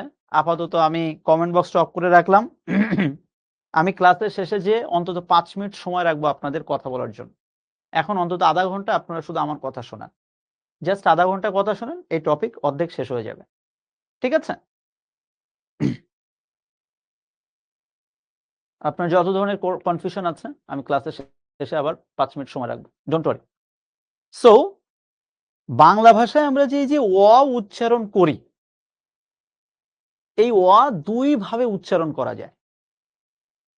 কে আপনি সরাসরি এর মতো উচ্চারণ করতে পারেন। আবার কখনো কখনো দেখবেন আপনি না চাইতেই ওই টা ও এর মতো উচ্চারিত হয়ে যায়। আপনি চাচ্ছেন না উচ্চারণ করতে, কিন্তু অটোমেটিক ভাবে ও এর মতো উচ্চারিত হয়ে গেছে। তো চলুন তো দেখি অ কখন এর মতো উচ্চারিত হয় আর কখন ও এর মতো উচ্চারিত হয়, আমরা সেটা একটু দেখে আসি। দেখেন, এইবার দেখেন শর্টকাট টেকনিকে চলে যাচ্ছে আস্তে আস্তে। প্রথম কথা হচ্ছে মাথার মধ্যে ঢুকায় রাখেন, আমরা উচ্চারণ থেকে আসা বিগত বছরের প্রশ্ন দেখলাম, দেখার পরে আমরা মোটামুটি ভাবে একটা সিদ্ধান্তে চলে এসেছি আমরা খ নাম্বার প্রশ্ন উত্তর করব। তবে এটার পাশাপাশি আমি ক নাম্বার অর্থাৎ উচ্চারণ নিয়মগুলো পড়ে যাব, জেনে যাব। কেননা পরীক্ষায় বলা যায় না কখন কোন প্রশ্ন আসে। আমাকে সমস্ত বিষয়ে প্রস্তুত হয়ে যেতে হবে, তারপরে যেভাবে বল আসবে সেভাবে ব্যাট দিব। ঠিক আছে? এখন তুমি যদি বাংলাদেশের, আমি নাম বলবো কিনা বুঝতে পারছি না, এটা একটা অনলাইন প্ল্যাটফর্ম, কোনো একজন ব্যাটসম্যান এই মুহূর্তে যাকে নিয়ে অনেক আলোচনা হচ্ছে, তিনি যে কোনো বল লেগ সাইডে ছাড়া খেলতে পারেন না। তো স্বাভাবিকভাবে এটা আলোচনা সমালোচনা হবেই। কেননা ভাই ইন্টারন্যাশনাল ক্রিকেটে এটা ফাজলামো ছাড়া কিছুই না। হ্যাঁ, একটা বিষয় হতে পারে তুমি কোনো একটা সাইডে স্ট্রং। পৃথিবীর প্রত্যেকটা ব্যাটসম্যান কোনো না কোনো একটা সাইডে সে স্ট্রং থাকে। কিন্তু বিষয়টা যদি এমন হয় যে তুমি অফ সাইডের বল সব বল ঘুরায় নিয়ে লেগে খেলবা, এটা তোমরা যারা ক্রিকেট খেলা বোঝো তোমরা বুঝতে পারছো আমি কার কথা বলছি। এটা সত্যি, এটা বেমানান। তো একইভাবে আমাদের পরীক্ষার প্রস্তুতি নিয়ে রাখতে হবে এমনভাবে যেন যেকোনো প্রশ্ন আসলে আমরা উত্তর করতে পারি। ঠিক আছে? তো আমরা আমাদের প্রথম যে শর্টকাট কাজটা হবে, আমাদের যে পড়াশোনার টেকনিক হবে সেটা হচ্ছে এই নিয়ম-টিয়ম বা সূত্র-টুত্র আমরা একটু পরে আসতেছি। আমাদের কাজ হবে হচ্ছে পরীক্ষায় প্রশ্ন আসবে যে, "বাবা তুমি তো নদী বানান পারো, এবার একটু আমাকে বলো তো এই নদী বানানের আসলে উচ্চারণটা কি?" একটু আগে কি মনে আছে? একটা নমুনা প্রশ্ন দেখাচ্ছিলাম। সেখানে কি ছিল? একটা শব্দ দেওয়া ছিল, সেই শব্দের উচ্চারণ তোমাকে লিখতে বলা হয়েছিল। তাহলে ইয়াং লেডিস অ্যান্ড জেন্টলম্যান, আমি খুব ভালোভাবেই জানি আপনি নদী বানান কিন্তু পারেন। আমি যদি এখন তোমাকে লিখতে দিই, আমি জানি তোমরা সবাই নদী বানান পারবা। কিন্তু আপনি একবারও খেয়াল করেছেন? আপনি যখন নদী বানানটা উচ্চারণ করতে যান, তখন শুরুতে কিন্তু চলে আসে নোং, তারপরে হচ্ছে দি, নদী। তাহলে এই যে উচ্চারণ টপিকটা আমাদের ছেলেমেয়েরা বলে যে, "ভাইয়া আমার বিরক্তি লাগে, কঠিন লাগে।" ভাই এখানে কঠিনের কি আছে? আমি এখানে কিন্তু কঠিনের কিছু দেখি না। সোজা কথা ভাই, আমি একজন বাঙালি মানুষ। আমি একটা শব্দ যেভাবে উচ্চারণ করি পরীক্ষায় আসবে, আমি সেইভাবে লিখে দিব, শেষ। বলো, এর বাইরে কিছু এটা? গরু, আমি লিখছি গড় অয় রস্য গরু, কিন্তু বাস্তবে আমি উচ্চারণ কি করছি? আমি উচ্চারণ করছি গো রু, এইভাবে তো উচ্চারণ করছি, ঠিক কিনা? আমি উচ্চারণ করছি বক্তৃতা, আমি লিখছি এভাবে বক্তৃতা, তিনি বক্তৃতা দানে পারদর্শী। এবার আমি যখন লিখছি বক্তৃতা, বক্তৃতা বানানটা আমি কিন্তু এইভাবে লিখেছি, কিন্তু একটু খেয়াল করে দেখেন তো, আপনি যখন উচ্চারণ করেন, আপনি এইভাবে উচ্চারণ করেন কিনা? বক ত্রিতা, একসাথে বক্তৃতা, এইভাবে উচ্চারণ করেন কিনা একটু খেয়াল করে দেখেন তো। আমি কিন্তু ভাই আপনার উপরে জোর করে চাপায় দিচ্ছি না, আমি এই চাপাচাপির লোক না, আপনারা যারা আমাকে চেনেন। আমি আপনার কমন সেন্সটাকে কাজে লাগাতে চাচ্ছি। আপনার কমন সেন্স অনুযায়ী কি মনে হয় বক্তৃতা বানানটা আপনি যখন উচ্চারণ করেন, বাস্তবে এরকম উচ্চারণ করেন কিনা? খেয়াল করে দেখেন, আপনি কিন্তু এইরকমই উচ্চারণ করেন, বক্তৃতা। হ্যাঁ, এখন আপনি আমাকে একটু পরে বলবেন কি যে ভাইয়া, এই যে বক, কয়ের পরে এখানে একটা খোসা দেখতে পাচ্ছি, এই খোসার নাম কি? হসন্ত, এটা এখন দেওয়ার দরকার আছে কিনা? ভাই আপাতত ধরে রাখেন, দেওয়ার দরকার নাই, এই মুহূর্তে ধরে রাখেন, দরকার নেই, পরে যখন দরকার হবে আমি বলে দিব, তখন দিয়েন। আপাতত আপনি এইটুকু তো লেখেন বক্তৃতা। আমি কি বোঝাতে পারছি? সোজা কথা, উচ্চারণের থেকেও সহজ টপিক কিছু নাই। সো ভাই, তুমি যদি এটাকে মনে করো অনেক কঠিন, তাহলে অনেক কঠিন, আর যদি মনে করো আরে বেটা এর কঠিনের কি আছে, আমি যা উচ্চারণ করি তাই লিখবো, বাস হয়ে গেল। আমি কিন্তু এইভাবে ভাবি। এইবার দেখো, আমি তো বুঝে গেলাম, এইটা পড়ার পরে এইবার আমি একটু নিয়মের কাছে যাব, দেখি বেটারা যে এত কষ্ট করে নিয়ম লিখছে, উচ্চারণ নাকি কিছু নিয়ম আছে, নিয়মটা কি একটু দেখে আসি। নিয়মটা হচ্ছে এই, শব্দের শুরুর অয়ের পর যদি রস্বই থাকে বা রস্বইকার, দীর্ঘই বা দীর্ঘইকার, রস্যু বা রস্যুকার, দীর্ঘ বা দীর্ঘকার থাকে, রিকার থাকে, তখন ওই অ হয়ে যাবে ও এর মতো। অ কিসের মতো হয়ে যাবে? ও এর মতো হয়ে যাবে। আচ্ছা, আপনি একটা জিনিস কি জানেন? বাংলা ভাষায় ৩৯টা ব্যঞ্জন বর্ণ রয়েছে। এই প্রত্যেকটা ব্যঞ্জন বর্ণের শেষে কিন্তু একটা অ থাকে। ওই অটা না চোখে দেখা যায় না, কিন্তু সাইলেন্টলি থাকে। যেমন ত, এই তর পরে আপনি একটু উচ্চারণ করে দেখেন, এরপরে কিন্তু ওয়াস। দ, দেখেন এরপরে একটা অ কিন্তু আছে।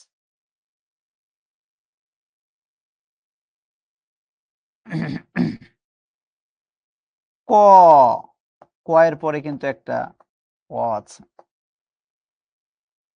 তো নিয়ম বলতে চাচ্ছে, শব্দের শুরুর অ এর পর, তার মানে যে কোনো একটা ব্যঞ্জন বর্ণের সাথে অবশ্যই একটা অ আছে।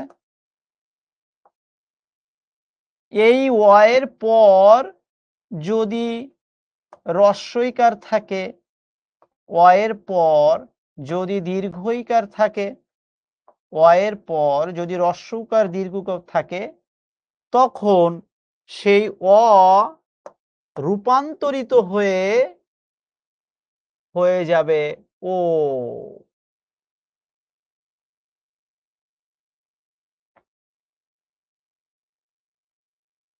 কত সহজ জিনিস, এখানে কিন্তু আমি কঠিন কিছু দেখতে পাচ্ছি না, একেবারে সহজ জিনিস। আপনি শুধু একটা বিষয় মাথায় রাখবেন, যে অ এর পর যদি রস্বই দীর্ঘই রস্যু দীর্ঘ এগুলো থাকে, অটোমেটিক ভাবে সেই অ হয়ে যায় ও। আর আমার কথা হচ্ছে ভাই, এত নিয়ম যদি আমি মনে না রাখতে পারি, আমি একটা দুইটা এক্সাম্পল একটু মনে রাখবো শুধু।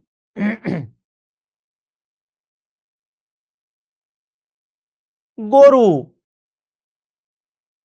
ছিল গ, গয়ের সাথে ছিল একটা ওয়া, তাহলে গর মধ্যে কি আছে? অ আছে। এবার অ এর সাথে আপনি এই র এর সাথে আবার যোগ করে দিচ্ছেন একটা রস্যও। বলতে চাচ্ছে এই গ এর সাথে যে অ আছে, অ এর সাথে আপনি যোগ করে দিয়েছেন আবার রস্যও। তখন এই রস্য এর প্রভাবে এই অ হয়ে গেছে ও। এই জন্যে আপনি গরু বানানটা লিখছেন গো, গ রয় রস্য, কিন্তু যখন আপনি উচ্চারণ করছেন হয়ে যাচ্ছে গয়কার। এই প্রত্যেকটার ক্ষেত্রে একই কথা। আমি একটুখানি কমেন্ট বক্সটা অন করে দিচ্ছি। জীবনে প্রথমবারের মতো উচ্চারণের নিয়ম হিসেবে পড়ছেন। একটু কাইন্ডলি কমেন্ট বক্সে আমাকে জানাবেন, এটা কি খুব কঠিন লাগছে নাকি সহজ লাগছে? দেখেন কিছুদিন আগে ৪-৫ মাস আগেই কিন্তু আপনি এসএসসি পরীক্ষায়, বোর্ড পরীক্ষা ব্যাকরণ পড়তে যেয়ে 9-10 এর ব্যাকরণ বইটা পড়তে যেয়ে আপনি কিন্তু উচ্চারণ নামক একটা টপিক কিন্তু পড়ে এসেছেন। কিন্তু খেয়াল করে দেখেন ওই উচ্চারণ আর এই উচ্চারণের মধ্যে কিন্তু ছোট একটা পার্থক্য আছে। তো দেখেন এই জিনিসটা ছেলেমেয়ের কাছে কঠিন লাগে, কিন্তু আমরা কিন্তু কঠিনভাবে পড়ছি না। আমরা কিভাবে পড়ছি? ভাইয়া কি বলছে যে আগে উচ্চারণগুলো আমি দেখব, তারপরে আমি রুলের কাছে যাব। রুল যদি বুঝি খুবই ভালো, না বুঝলে আরো ভালো, কোনো সমস্যা নেই। আমি বলছি না বুঝলে কোনো সমস্যা নেই, আমার কথার উপর ভরসা রাখতে হবে ভাই। এই যে এখন একজন চিন্তা ভাবনা করছে ভাই হসন্ত নিয়ে। ভাইজান আমি আপনারে বলছি আপনি এখন হসন্ত নিয়ে চিন্তা কইরেন না প্লিজ। আপনার চিন্তাটা একটু আমার উপরে ছেড়ে দেন। আপনি যদি এখন থেকে এটা নিয়ে চিন্তা করেন তাহলে আর পরের ধাপে যাইতে পারবেন না ভাই। আপনার থেকেও আমার টেনশন বেশি। আমি একটা অনলাইন প্ল্যাটফর্মে দাঁড়িয়ে আপনার সামনে কথা বলছি। আমি যদি আপনাকে একটা ভুল কিছু পড়াই, আপনি আমাকে নিয়ে সারা জায়গায় ট্রল করবেন। আমি জানি তো। তাহলে আমি ভাই জেনে শুনে কেন আপনার ক্ষতি চাইবো বলেন? এইজন্য একটু ঠান্ডা থাকেন। আমি আস্তে, আস্তে সব বুঝায় দেব। বাবা আমার একটু সময় দাও ভাই। তোমরা এতগুলো মানুষ আর আমি একা মানুষ। আমাকে তো একটু সময় দিতে হবে। Don't worry. সো আমি এই যেভাবে বুঝিয়ে দিচ্ছি, আপনি এইভাবে মাথায় রাখেন। অন্যভাবে যদি পড়তে যান, বিশ্বাস করেন আপনি কিন্তু কনফিডেন্স হারিয়ে ফেলবেন। আর একবার যদি কনফিডেন্স হারিয়ে যায়, তখন কিন্তু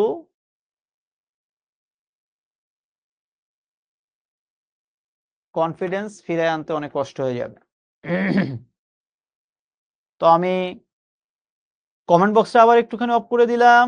আমার যখন দরকার হবে আমি আবার আপনার কাছে চলে যাব। এখন আবার আপনি আমার মধ্যে আসুন। আমার এত কিছু বোঝার দরকার নাই, নিয়ম-টিয়ম আমি ছোট মানুষ এত জানি না। ভাইয়া আমাকে বলছে যে আমি এই শব্দগুলোর উচ্চারণ হচ্ছে এইরকম। আমি এই উচ্চারণটা আগে ভালোভাবে পড়ব। আমি এতদিন জানতাম না। আজকে জানছি যে বক্ষ, বক্ষ মানে বুক। এই বক্ষ শব্দটা আমরা বলি বক্ষ, কিন্তু বাস্তবে এটার উচ্চারণ বক্ষ না। এটার উচ্চারণ হচ্ছে বক্ষ। আমি এতদিন বলতাম যে পর্যায় সারণী। হ্যাঁ বলতাম, সবাই বলে তাই। কিন্তু আমি আজকে জানলাম ওটা পর্যায় না। ওই শব্দটা হবে হচ্ছে পর্যায়। কেন হবে একটু পরে আসছি। আমি কথার খাতিরে ধরে নিচ্ছি আমি জানতাম না। আজকে আমি জেনেছি। তাহলে যেহেতু আমি আজকে এটা জেনেছি, আমার কাছে যে বইটা আছে, ওই বইয়ে, বই অনেকের কাছে নাই আমি জানি। আজকে বইয়ের কথা বলে দিব। যাদের কাছে বই আছে, আজকের ক্লাস শেষে ১০ মিনিটের জন্য হলো বইটা খুলবেন। খুলে চুরি করে কাউরে না বলে আপনি যে উচ্চারণটা এতদিন ভুল করতেন, ওই উচ্চারণটা আজকে বইয়ে মার্কিং করে রাখবেন এবং পাশে চুরি করে লিখে রাখবেন যে আমি একটা বোকা, আমি এতদিন জানতাম না যে এই শব্দের উচ্চারণ এটা হয়। আমি আজকে জেনেছি, আমি এটা মার্কিং করে রেখেছি। ক্লিয়ার? শোনো, একটা কথা বলি। পৃথিবীতে দেখবা যে যত জ্ঞানী মানুষ সে কিন্তু তত বেশি নিজেকে বোকা মনে করে। তো জ্ঞান অর্জনের ক্ষেত্রে ভাই সবসময় মনে করবা যে আমি এখনো অনেক কিছুই জানি না, কিছুই জানি না, আমাকে এখন অনেক কিছু জানতে হবে। এই চিন্তা ভাবনা নিয়েই আপনি পড়তে বসবেন। আমাদের সমস্যা হচ্ছে যে আমরা খুব চুল পরিমাণ কিছু জানি, জেনে এইটা নিয়ে অনেক মাতামাতি করি, লাফালাফি করি। এই জন্য আলেকজান্ডার পোপ পৃথিবী বিখ্যাত একজন কি বলা যায়, উনি মূলত একজন এসেইস্ট।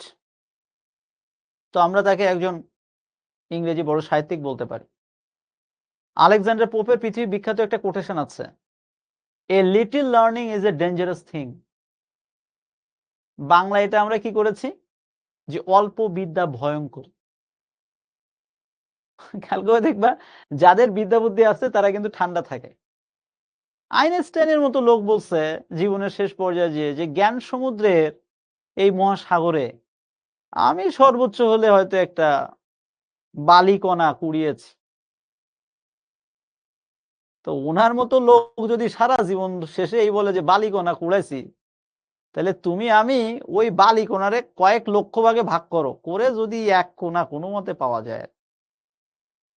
সো তুমি বা আমি, আমরা একটা জিনিস না জানতেই পারি, কোনো সমস্যা নেই। আজকে জেনেছি, বইয়ে মার্ক করে রাখলাম, আমি জানলাম, শেষ। এইটা নিয়ে কারোর সাথে বার্গেনিং করার দরকার নাই। ক্লিয়ার? Thank you. এবার চলুন, আমি এটা জানলাম, জানার পরে আমি এবার একটু নিয়মের দিকে যাই। নিয়ম কি বলতে চাচ্ছে, শব্দের শুরুর অয়ের পর যদি ক্ষিয়, বর্গীয় জ ইয় থাকে, জ ফলা থাকে, জ বা অন্তস্থীয় জয়ের উপর রেপ থাকে, তাহলে সেই অ হয়ে যায় ও এর মতো। ব একটু আগেই বলেছি, যে কোনো ব্যঞ্জন বর্ণের সাথে থাকে একটা অ।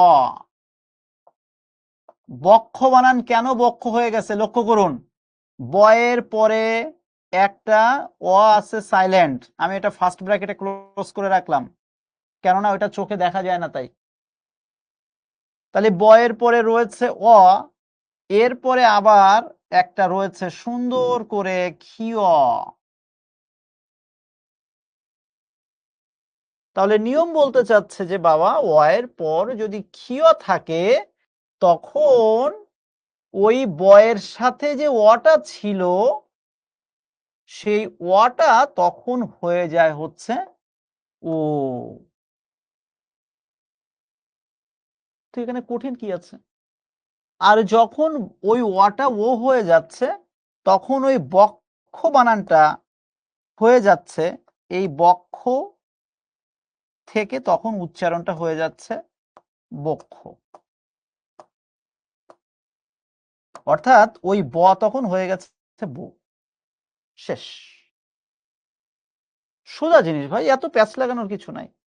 প্যাচ লাগাবা প্যাচ পড়ে যাবে, এত প্যাচের তো কিছু নাই। আমি আমার জীবনটাকে সহজ করে নিয়েছি, এত প্যাচ লাগানোর কিছু নাই।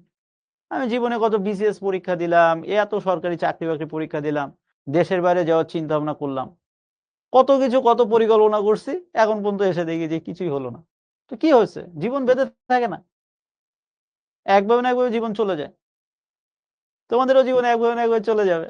তো এত টেনশন করো কেন? রিল্যাক্সে থাকো, কুল থাকো ম্যান। এত চাপ যদি এই বয়সে নাও, এখনো সামনে কত, সামনে তো তোমার জীবন সবের শুরু।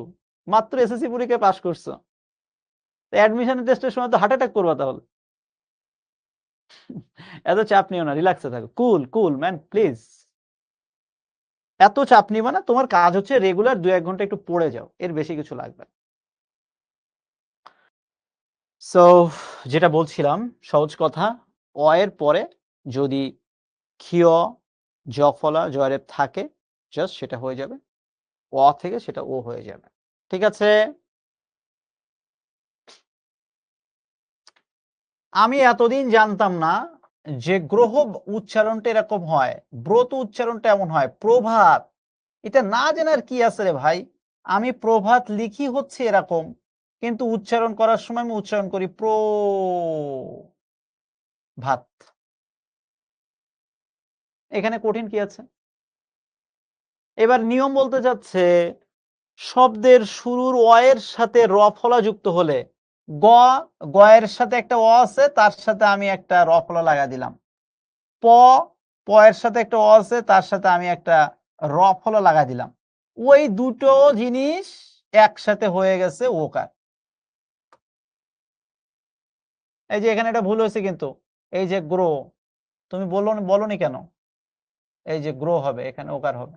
ব্রো, শ্রো, প্রো, ক্রো। স্লাইডে অনেক সময় আনফরচুনেটলি ২-১টা জিনিস ভুল থাকলেও থাকতে পারে। আপনি আমাকে চোখে আঙুল দিয়ে দেখায় দিবেন যে ভাইয়া ওখানে ওটা ভুল হয়েছে। এই যেমন দেখো গ্রহ বানানে এখানে একটা ওকার হবে। আনফরচুনেটলি মিস্টেক হতেই পারে। মানুষ তো এগুলো মানুষই করে। ব্যাক এন্ডে কত মানুষ কাজ করে এগুলোর জন্য। তারা একটা ভুল করেছে।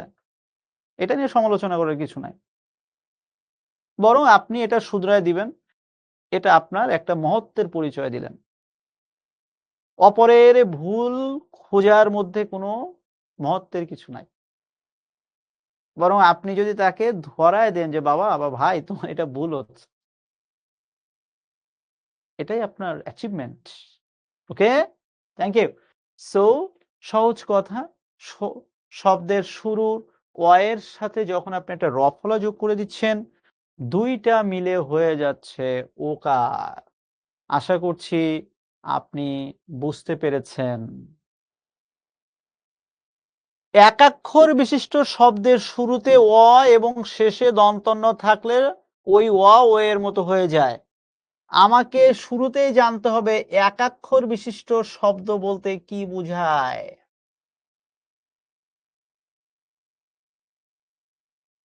চলেন আপনারা তো ম্যাট্রিক পাস করেছেন। এবার আপনাদের একটা প্রশ্ন দেই।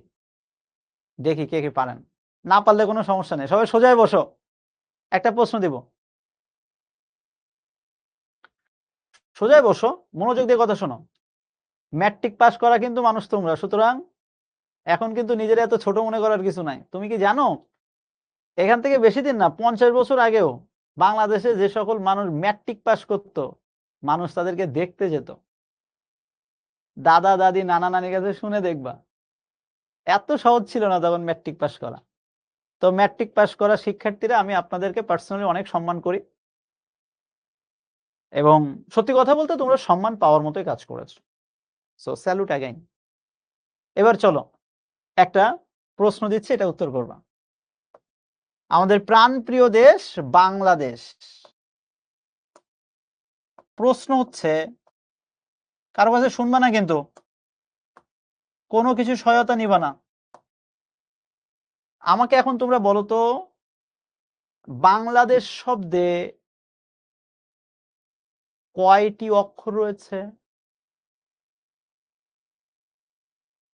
বাংলাদেশ শব্দে প্রশ্ন হচ্ছে বাংলাদেশ শব্দে কয়টি অক্ষর রয়েছে?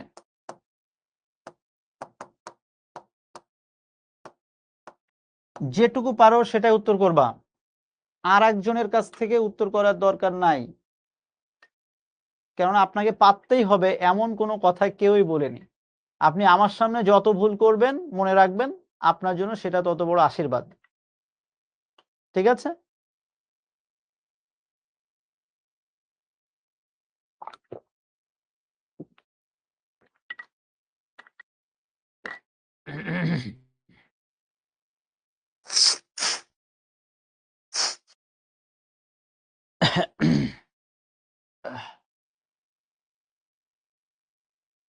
বাংলাদেশ শব্দে কয়টি অক্ষর আছে?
কি অনেক কঠিন প্রশ্ন করছি ভাই তোমাদেরকে?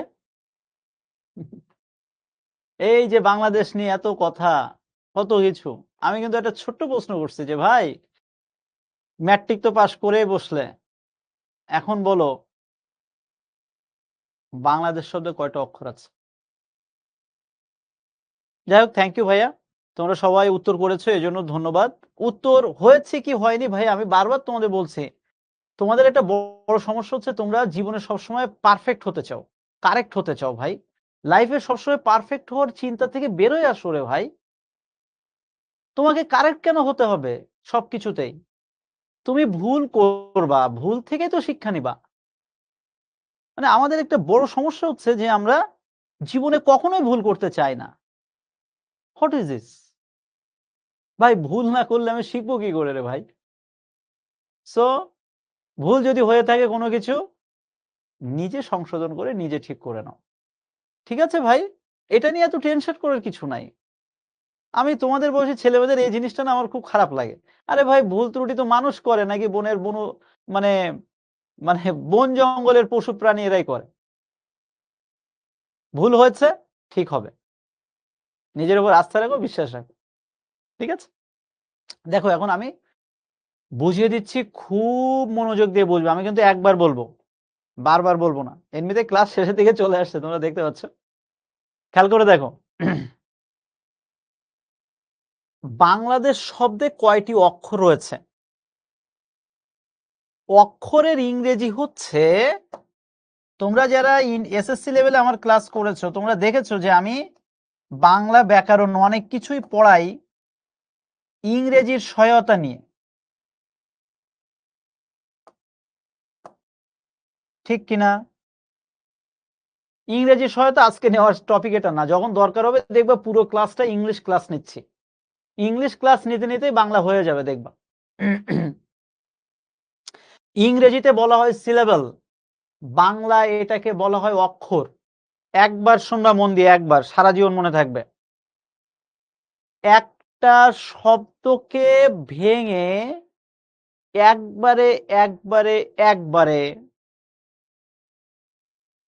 যে কয়বারে আমরা উচ্চারণ করতে পারি সেইটাকেই বলা হয় একটা একটা অক্ষর।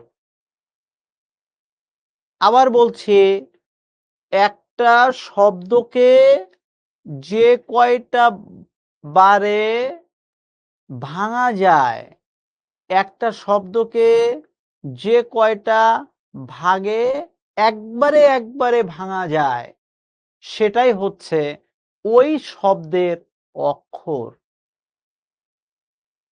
যেমন ঠান্ডা মাথায় চিন্তা করে দেখেন তো বাংলাদেশ শব্দে কয়টা অক্ষর আছে? আপনি বাংলাদেশ শব্দকে আপনি একবারে উচ্চারণ করে বলেন তো বাং, তারপরে আবার উচ্চারণ করেন তো লা, তারপরে আবার উচ্চারণ করেন তো দেশ। তাহলে ইয়াং লেডিস এন্ড জেন্টলম্যান একটু খেয়াল করে দেখেন তো বাংলাদেশ শব্দে কয়টি অক্ষর আছে? বাংলাদেশ শব্দে অক্ষর আছে ৩টি। আপনারা কেউ উত্তর দিয়েছেন ৮টি, কেউ ১০টি, কেউ ৫টি, ৭টি। কিছুই যায় আসে না। ম্যাক্সিমাম ৮টা দিয়েছেন। আমি দেখেছি সব উত্তর। এখন আপনি আমাকে একটা বলেন তো আমি যে বুঝালাম এইবার বুঝতে পেরেছেন কিনা? এই যে তামিম বলছে সরি। ভাই সরির কিছু নাই রে ভাই। আপনি আমারে সরি বলছেন, আমি আপনারে সরি বলতেছি ভাই। সরির কিছু নাই। আপনি এই প্রশ্নটা কালকে যে আপনার এক দোস্তর কাছে করবেন, দেখবেন সে এটাও ভুল করছে। কেননা এগুলো আমরা আসলে ভুল করার মতোই প্রশ্ন।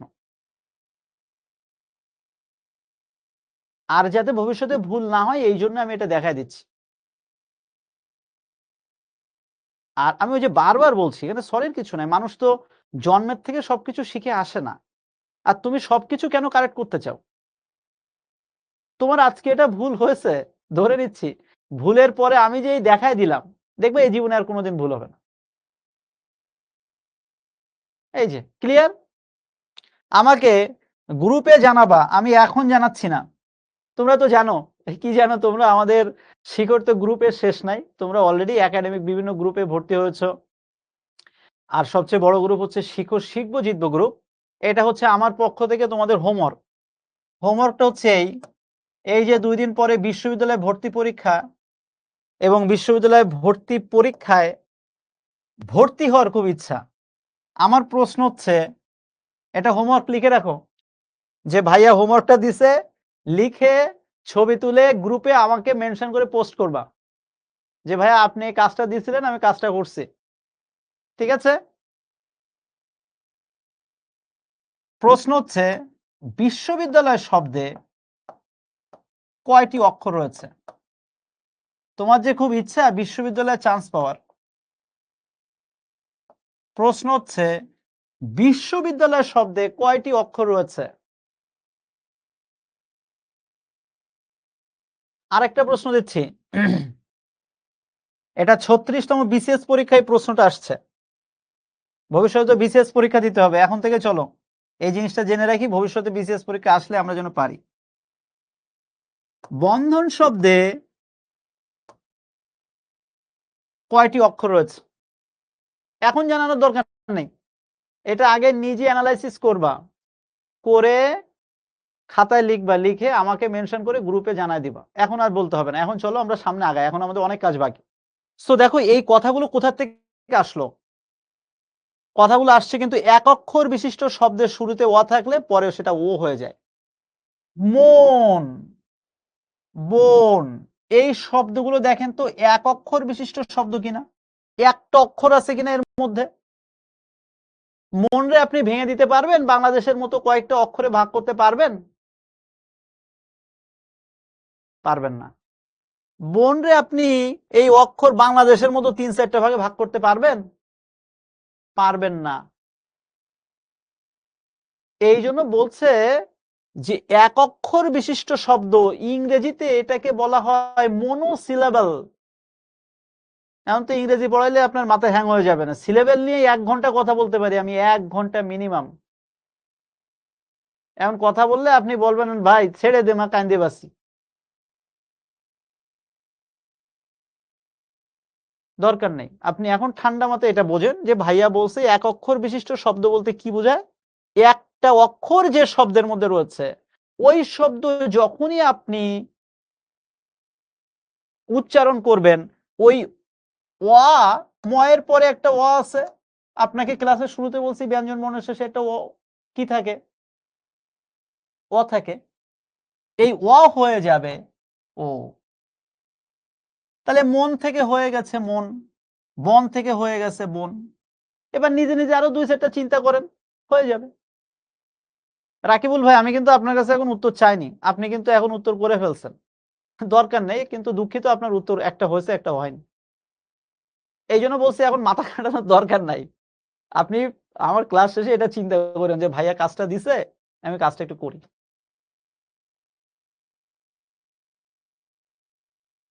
ঠিক আছে?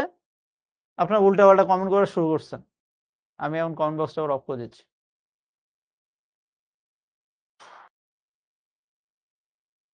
খেয়াল করে দেখেন, দেখতে দেখতে কিন্তু 1.5 ঘন্টা হতে যাচ্ছে, দেখছেন? আমি কিন্তু আপনাদের সাথে আজকে কোনো আড্ডা দেইনি, গল্প করিনি, চাপাবাজি করিনি, ফালতু কোনো কথা কিন্তু বলিনি। কিন্তু দেখেন দেখতে দেখতে আমাদের ক্লাস কিন্তু শেষ হতে যাচ্ছে। সো আমি এই জন্য বলেছি আমার ক্লাসগুলো মনোযোগ দিয়ে করতে হবে। আর যদি তোমার মনে হয় মনোযোগ থাকবে না, ভাই আমি আগে ভাগে বলে দিচ্ছি তোমার ওইদিন ক্লাস করার দরকার নেই। কেননা শুধু শুধু ক্লাসে আসলাম আর ক্লাসে মনোযোগ নাই, ওইটা আমার মনে হয় ইফেক্টিভ না। ওর থেকে বরং তুমি ওই সময়টা ঘুমাও, পরবর্তীতে ক্লাসে রেকর্ডিং থাকে, ওইটা টেনে টেনে দেখে নিও, হয়ে যাবে। কিন্তু ক্লাসে আসলে মনোযোগ দিয়ে কথা শুনতে হবে। ঠিক আছে ভাইয়া? আর আমি জানি তোমরা অনেক লক্ষ্মী ছেলেমেয়েরা, তোমরা মনোযোগ দিয়ে কথা শুনবা। Thank you.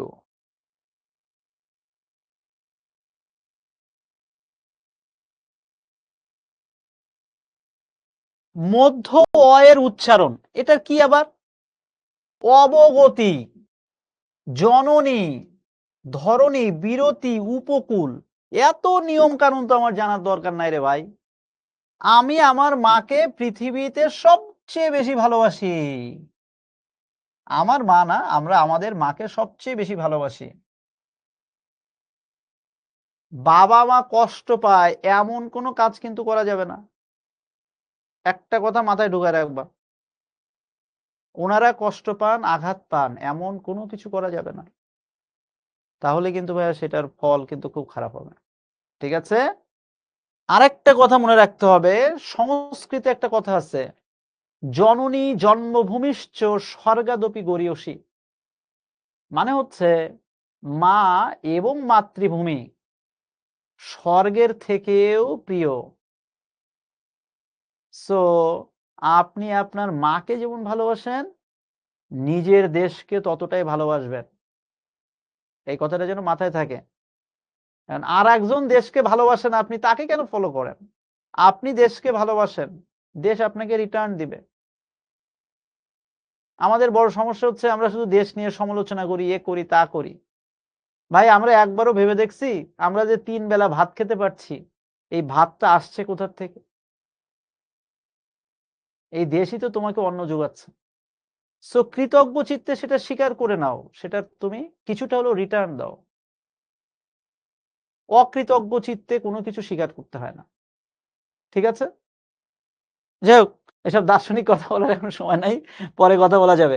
জননী এটা বানান। আমি যখন উচ্চারণ করছি, উচ্চারণ কি? জ-ন-নি। বিরতি। ক্লাসের মাঝখানে অনেকে বিরতি চাচ্ছিলে। আমি জানি ১.৫ ঘন্টা দেখতে, দেখতে চলে যাবে। কিসের বিরতি? আমি এখনো ১.৫ ঘন্টা কথা বলবো, দেখবা দেখতে, দেখতে চলে গেছে।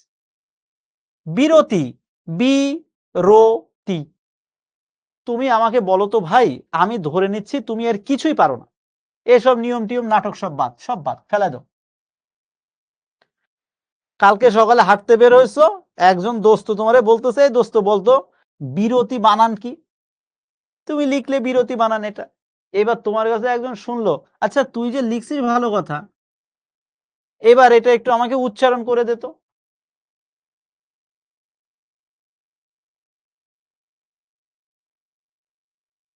এই বি-রো-তি হয়ে গেল।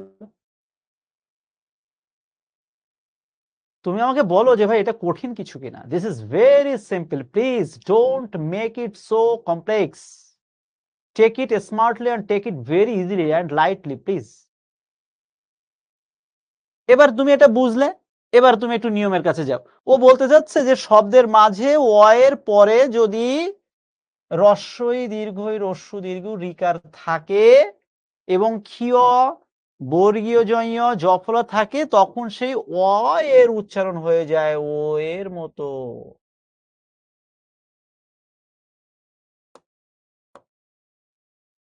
ভাই এখানে কঠিন কি আছে?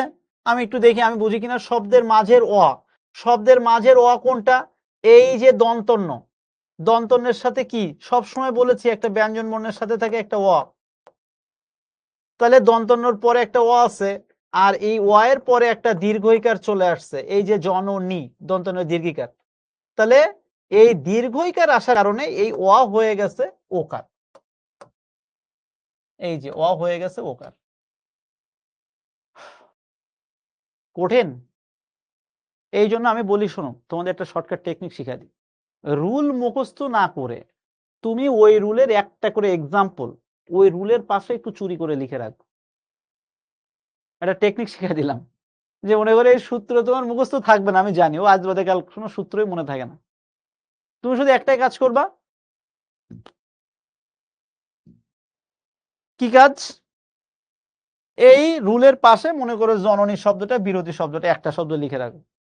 ওই শব্দটাই তোমাকে বলে দিবে যে এই যে ভাইয়া একদিন বলেছিল শব্দের মাঝের ব্যঞ্জন বর্ণের সাথে অ থাকলে সেই অ হয়ে যায় ও। আমি কি বোঝাতে পারছি? নিয়ম মুখস্থ আমরা করব না। ঠিক আছে?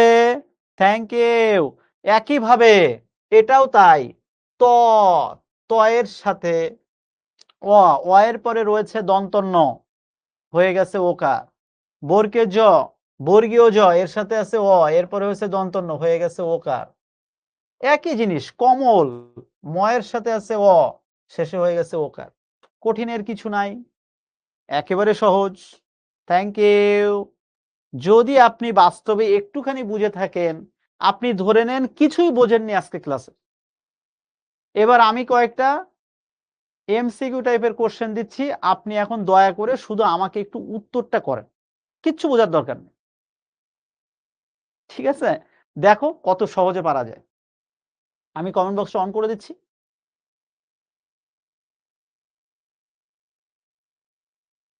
প্রশ্ন এসেছে।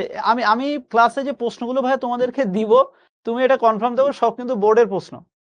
আমি পাশে লিখে দেইনি, নেক্সট ডে থেকে আমি এটা লিখেও দিব।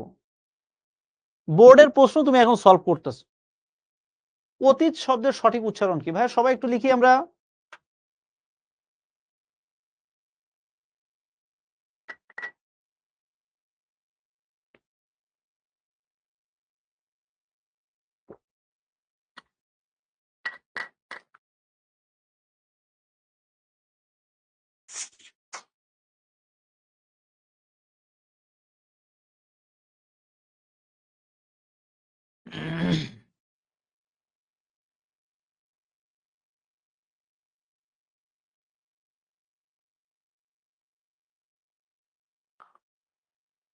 উফ,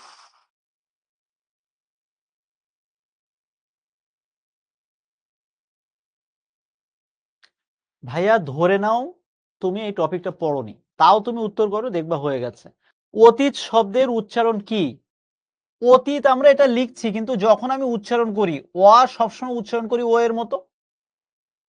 ঠিক কিনা? এবং দেখো এটা কিভাবে পারা যায় এই প্রশ্নগুলোর উত্তর বোর্ড পরীক্ষায়। তুমি একটা জিনিস খেয়াল করে দেখো, এই ৪ টা অপশনের মধ্যে এর উচ্চারণ একমাত্র ও হয়েছে গ নাম্বার অপশনে। আর সব জায়গায় অ, অ। ছেলেমেয়ে বলে আমার উচ্চারণ পড়তে গেলে মানে মাথা ঘুরায়। ভাই এখানে মাথা ঘুরানোর কি আছে রে ভাই? মাথা ঘোরাঘুরির কিছু নাই। মাথা ঘুরায় কিচ্ছু নাই রে ভাই। Take it easily. Next question. এক অক্ষর বিশিষ্ট শব্দের শুরুতে এবং শেষে দন্তন্য থাকলে শুরুর কি উচ্চারিত হবে? আজকে অক্ষর নিয়ে কথা বলার সময় প্রায় ৫ থেকে ৭ মিনিট এটা নিয়ে কথা বলেছি। সুতরাং এটার উত্তর আমাকে করে দিতে হবে, না হলে আজকে রাতে ছাড়বো না। এক্ষুনি। হ্যাঁ, একটা ছোট বোন তুমি প্রশ্ন করেছো যে ভাই বোর্ড পরীক্ষায় এমসিকিউ আসবে না। ভাই এমসিকিউ আসবে না, আমি বারবার বলেছি। কিন্তু আমি একটু তোমাদের রিল্যাক্সের জন্য, কমফোর্টেবিলিটির জন্য আমি যেটা করছি, তুমি একটু কমফোর্টেবল জোনে থাকো। আমি বোর্ড প্রশ্নটাই জাস্ট আমি এখানে এমসিকিউ আকারে তুলে ধরেছি। বুঝতে পারছো ভাইয়া?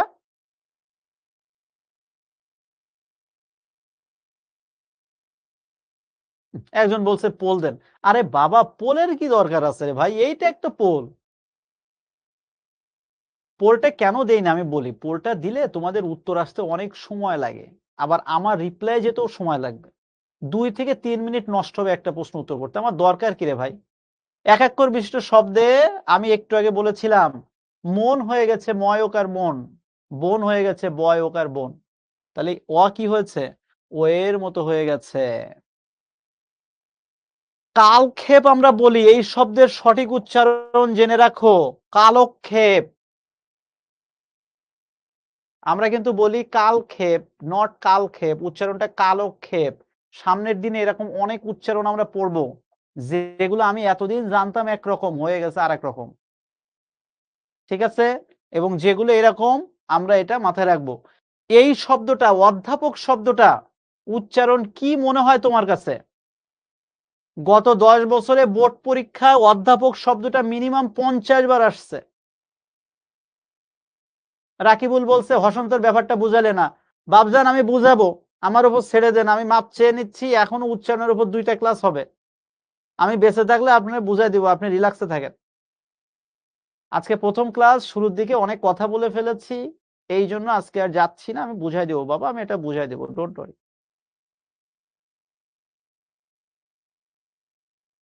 অধ্যাপক শব্দের সঠিক উচ্চারণ হচ্ছে এইটা, অধ্যাপক।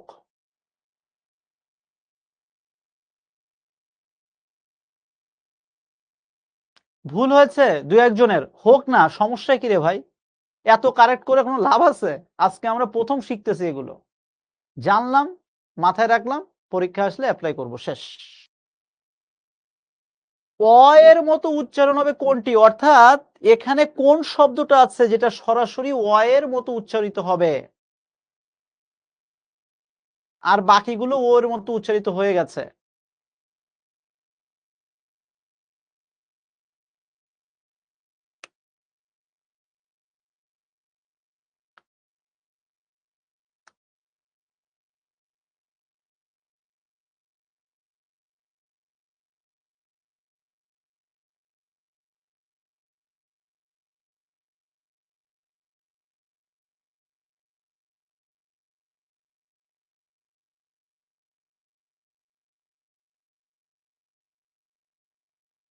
প্রশ্নটার দিকে আমরা তাকালেই বুঝতে পারবো।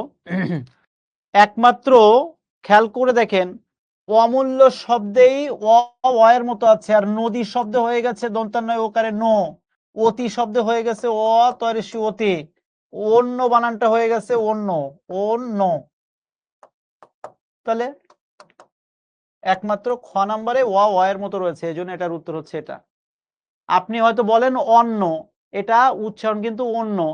অন্য হচ্ছে এটা, এই যে অন্ন মানে ভাত। বুঝতে পেরেছেন? Thank you. অবজ্ঞা শব্দের সঠিক উচ্চারণ কোনটি? অবজ্ঞা শব্দের সঠিক উচ্চারণ এটা। আপনি হয়তো বলবেন যে ভাই এখানে চন্দ্রবিন্দু দিলে হবে কি হবে না? ভাই একটু দিতে হবে, একটু দিতে হবে। ঠিক আছে, থ্যাংক ইউ। অক্ষ শব্দের উচ্চারণ কোনটা হবে? অক্ষ শব্দের সঠিক উচ্চারণ।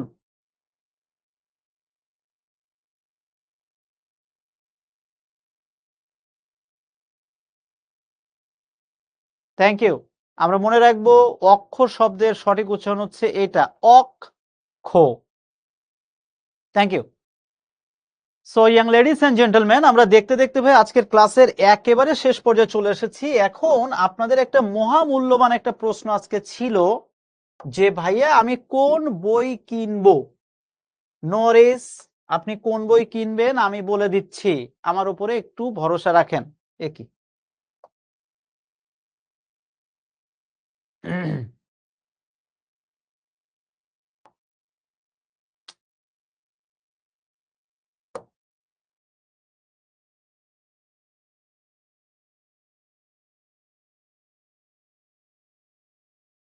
ঢাকা বোর্ড 2024 সালে আসা গত বছরের প্রশ্নগুলো একটু দেখেন। আর এটা দেখতে দেখতেই আমি, হ্যাঁ সুমাই একটা ভালো কথা বলছো, চন্দ্রবিন্দু কিভাবে হবে ভাইয়া বুঝবো। ভাইয়া দু একদিন একটু বই পুস্তক নিয়ে নাড়াচাড়া করো, নিজেই বুঝে যাবে। আর আমি পরের ক্লাসে এটা নিয়ে কথা আছে তখন বুঝাই দিব। তখন কেন বলবো, তখন ওই টপিকটা আসবে, এই জন্য এখন বললে হয়তো মাথায় থাকবে না। ঠিক আছে, এখন গুরুত্বপূর্ণ একটা কথা বলছি যে ভাইয়া আমরা কোন বই কিনবো এটা নিয়ে ভাইয়া তোমাদের একটা প্রশ্ন আছে। বিষয়টা আমি একটু বুঝাই দিচ্ছি, শোনো। প্রথম কথা হচ্ছে ভাই শোনো, বাজারে প্রচলিত প্রত্যেকটা বই ভালো, কোনো বই খারাপ না। একজন সম্মানিত শিক্ষক বা লেখক যিনি একটা বই বাজারে বের করেন, বাস্তবে তিনি অনেক জেনে শুনে বুঝে শুনেই তারপরে একটা বই বের করেন। তবে হ্যাঁ, আমাদের একটা কথা স্মরণ করতে হবে, স্বীকার করে নিতে হবে যে কোনো বই স্বয়ংসম্পূর্ণ নয়। কোনো একটা বইয়ে দেখা গেল যে একটা চ্যাপ্টার ভালো, আরেকটা বইয়ে দেখা যাবে যে আরেকটা চ্যাপ্টার ভালো। তো এই জন্য ভাই আমি আপাতত তোমাদেরকে যে রিকোয়েস্টটা করব, তুমি একদিন একটু সময় নিয়ে, সময় করে তুমি একটু বইয়ের দোকানে যেয়ে একটার জায়গায় দুইটা, দুইটার জায়গায় তিনটা বই একটু নাড়াচাড়া করো, একটু পড়ো। তারপরে দেখে তুমি নিজে দেখবা যে তোমার সাথে অ্যাডজাস্ট হচ্ছে কোন বইটা। তোমার সাথে যেটা অ্যাডজাস্ট হয় তুমি সেই বইটাই আপাতত কিনে নিয়ে আসো। এখন কেউ একজন মনে করো বই একটা কিনেছে ভাষা শিক্ষা, তার মানে তোমার ভাষা শিক্ষাই কিনতে হবে এমন কোনো কথা নেই। কারণ ভাষা শিক্ষা বই দেখেই দেখা গেল তোমার গায়ে জ্বর চলে আসছে। হায় রে আল্লাহ, এত বড় বই কোনো সুস্থ মানুষ পড়ে পারে? কথার কথা বলছি। তাহলে তোমার জন্য যেটা একটু ছোট বই তুমি আপাতত সেটা কিনে নাও। একজন একটা বই কিনেছে, নাম কি অক্ষরপত্র, তার মানে আমারই ওই পত্র কিনে পড়তে হবে এমন তো কথা নেই। কেউ একটা বই কিনেছে নিরঞ্জন অধিকারীর বই, তারটাই কিনতে হবে কথা নেই। কেউ কিনেছে পাঞ্জেরির, কেউ কি লেকচারের, যা খুশি কেন, সমস্যা নেই। তোমার যেটা ভালো লাগে এই মুহূর্তে তুমি যতটা লোড নিতে পারবা, যে বইটা তুমি খুব অনায়াসে পড়তে পারবা, পড়ে ভিতরে ২-১ লাইন ঢুকাইতে পারবা, ভাইজান তুমি সেই বইটাই কেনো। তবে হ্যাঁ, যদি তুমি আমাকে বলো যে ভাই আমি একটা বই একটু কিনতে চাচ্ছি, অন্তত আপনি একটু বলেন, একটু আপনার মতামত চাচ্ছি। আসলে এটা একটা অনলাইন প্ল্যাটফর্ম, তো এখানে এভাবে মতামত দেওয়াটাও উচিত না। তারপরেও মাঝে, মাঝে দিতে হয় যে এই মুহূর্তে, এটা আমার কথা না, এটা তোমরা অনেকেই জানো, এই মুহূর্তে পুরো বাংলাদেশে সব বই চলে। তবে সবচেয়ে বেশি যে বইটা চলে সেটা হচ্ছে ডক্টর হায়াত মাহমুদ স্যারের বইটা। তো হায়াত মাহমুদ স্যারের যে ভাষা শিক্ষা বইটা, এই বইটা দেখতে যদিও একটু মোটা তরতাজা, কিন্তু সত্যি কথা বলতে ওই বইয়ের মধ্যে আমরা ওর ৫ ভাগের ১ ভাগ জিনিস পড়ব।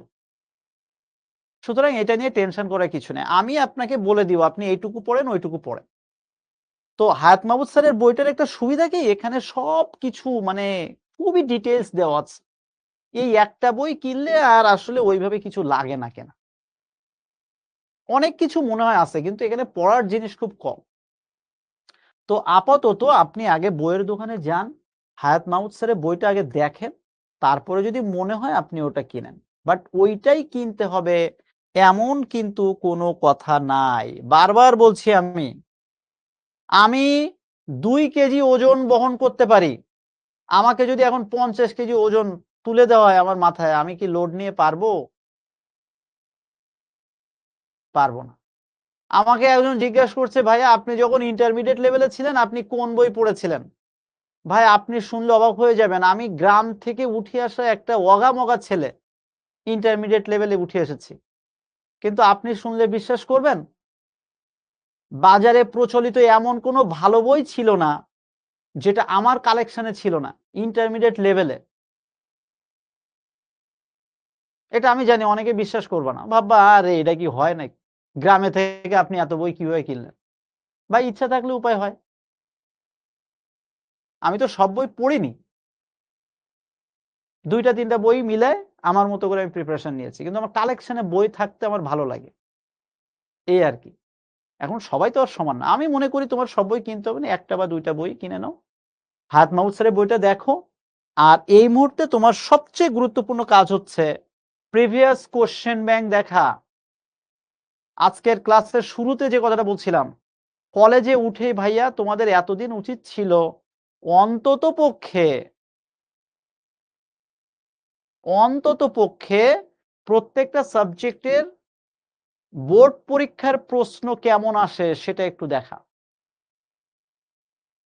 তো এতদিন দেখোনি, সমস্যা নেই। আমি আজকে ভাইয়া তোমার চোখে আঙুল দিয়ে দেখিয়ে দিলাম। তুমি আগে বাংলার ক্ষেত্রে না, প্রত্যেকটা সাবজেক্টের ক্ষেত্রে তুমি আগে ওই সাবজেক্টের, ওই চ্যাপ্টারের, ওই টপিকের বোর্ড পরীক্ষার প্রশ্ন কেমন আসে আগে সেটা দেখো। তারপরে আস্তে, আস্তে পড়া শুরু করো। এত চাপ নিও না ভাই। রিল্যাক্সে থাকো। বুঝে শুনে টেকনিক্যাল ওয়েতে পড়ো, স্ট্র্যাটেজিক ওয়েতে পড়ো। ভালো রেজাল্ট অটোমেটিক তোমার কাছে এসে ধরা দিবে। একজন একটা কথা বলছে, ভাই পুরনো বই কিনলে হবে কিনা? অবশ্যই হবে। হায়াত মাহমুদ স্যারের পুরনো ৫ বছর আগের বই কিনেও দেখবা যায়, এখনকার বইও তাই। শুধু প্রিভিয়াস কোয়েশ্চেন গুলো এড করে দেওয়া হয়েছে।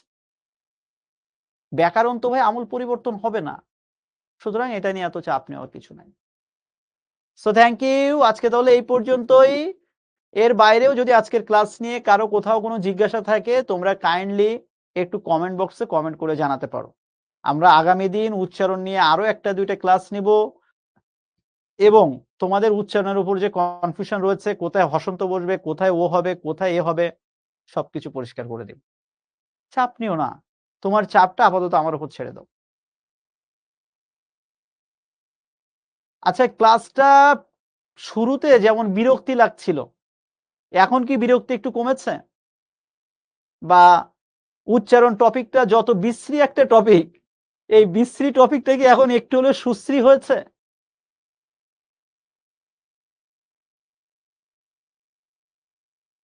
একজন জিজ্ঞাসা করছে যে ভাই কবে আবার ক্লাস? বাবা তোমাদেরকে তো রুটিন দিয়ে দেওয়া হচ্ছে বাবা। একটু রুটিনটা চেক দাও। একজন আমাকে বলছে যে ভাই আপনি কি জমিদার ছিলেন? ইন্টারমিডিয়েট লেভেলে এত বই কিনছেন।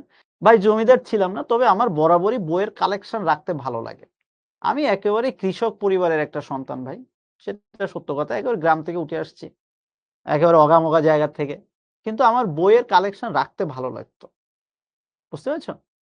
ইন্টারমিডিয়েট লেভেলে পুরো যশোর বোর্ডে অল্প কয়েকজন গোল্ডেন এ প্লাস পেয়েছিল জানো? আমি তার মধ্যে একজন ছিলাম। তো এটার জন্য আসলে পরিশ্রম একটু করেছিলাম। একেবারেই তো মানে আমাদের আমলে যেন একেবারে পরিশ্রম না করে এ প্লাস, গোল্ডেন প্লাস পাওয়া যেত না। এই আরকি। তো কথার কথা বললাম, বই কালেকশন এ রাখবা। এতে না কখনো ক্ষতি হয় না। আর পৃথিবী বিখ্যাত একজন মনীষী একটা কথা বলে গেছেন যে, "বই কিনে কেউ কখনো কি দেউলিয়া হয় না।" দেউলিয়া মানে কি? ফতুর হয় না। ঠিক আছে? বই কালেকশন এ রাখা ভালো। তাই বলে আবার উল্টা-পাল্টা বই কিনে টাকা নষ্ট করবা না। ঠিক আছে? যেটা প্রয়োজন সেটাই। Thank you. তাহলে আজকে এ পর্যন্তই। সবাই ভালো থেকো, সুস্থ থেকো। তোমাদের সবার জন্য শুভকামনা জানিয়ে আজকের মতো এখানেই বিদায় নিচ্ছি এবং আশা করছি পরবর্তী ক্লাসে আবার দেখা হবে এবং সর্বশেষ কথা হচ্ছে বাংলা সংক্রান্ত যত টেনশন আছে সবকিছু মনে, মনে একটা প্যাকিং করো। প্যাকিং করে এই যে আমার ছোট্ট মাথায় পাঠিয়ে দাও। আজকে তাহলে এ পর্যন্তই। সবাই ভালো থাকবে, সুস্থ থাকবে। সবাইকে অসংখ্য ধন্যবাদ। শুভ সন্ধ্যা।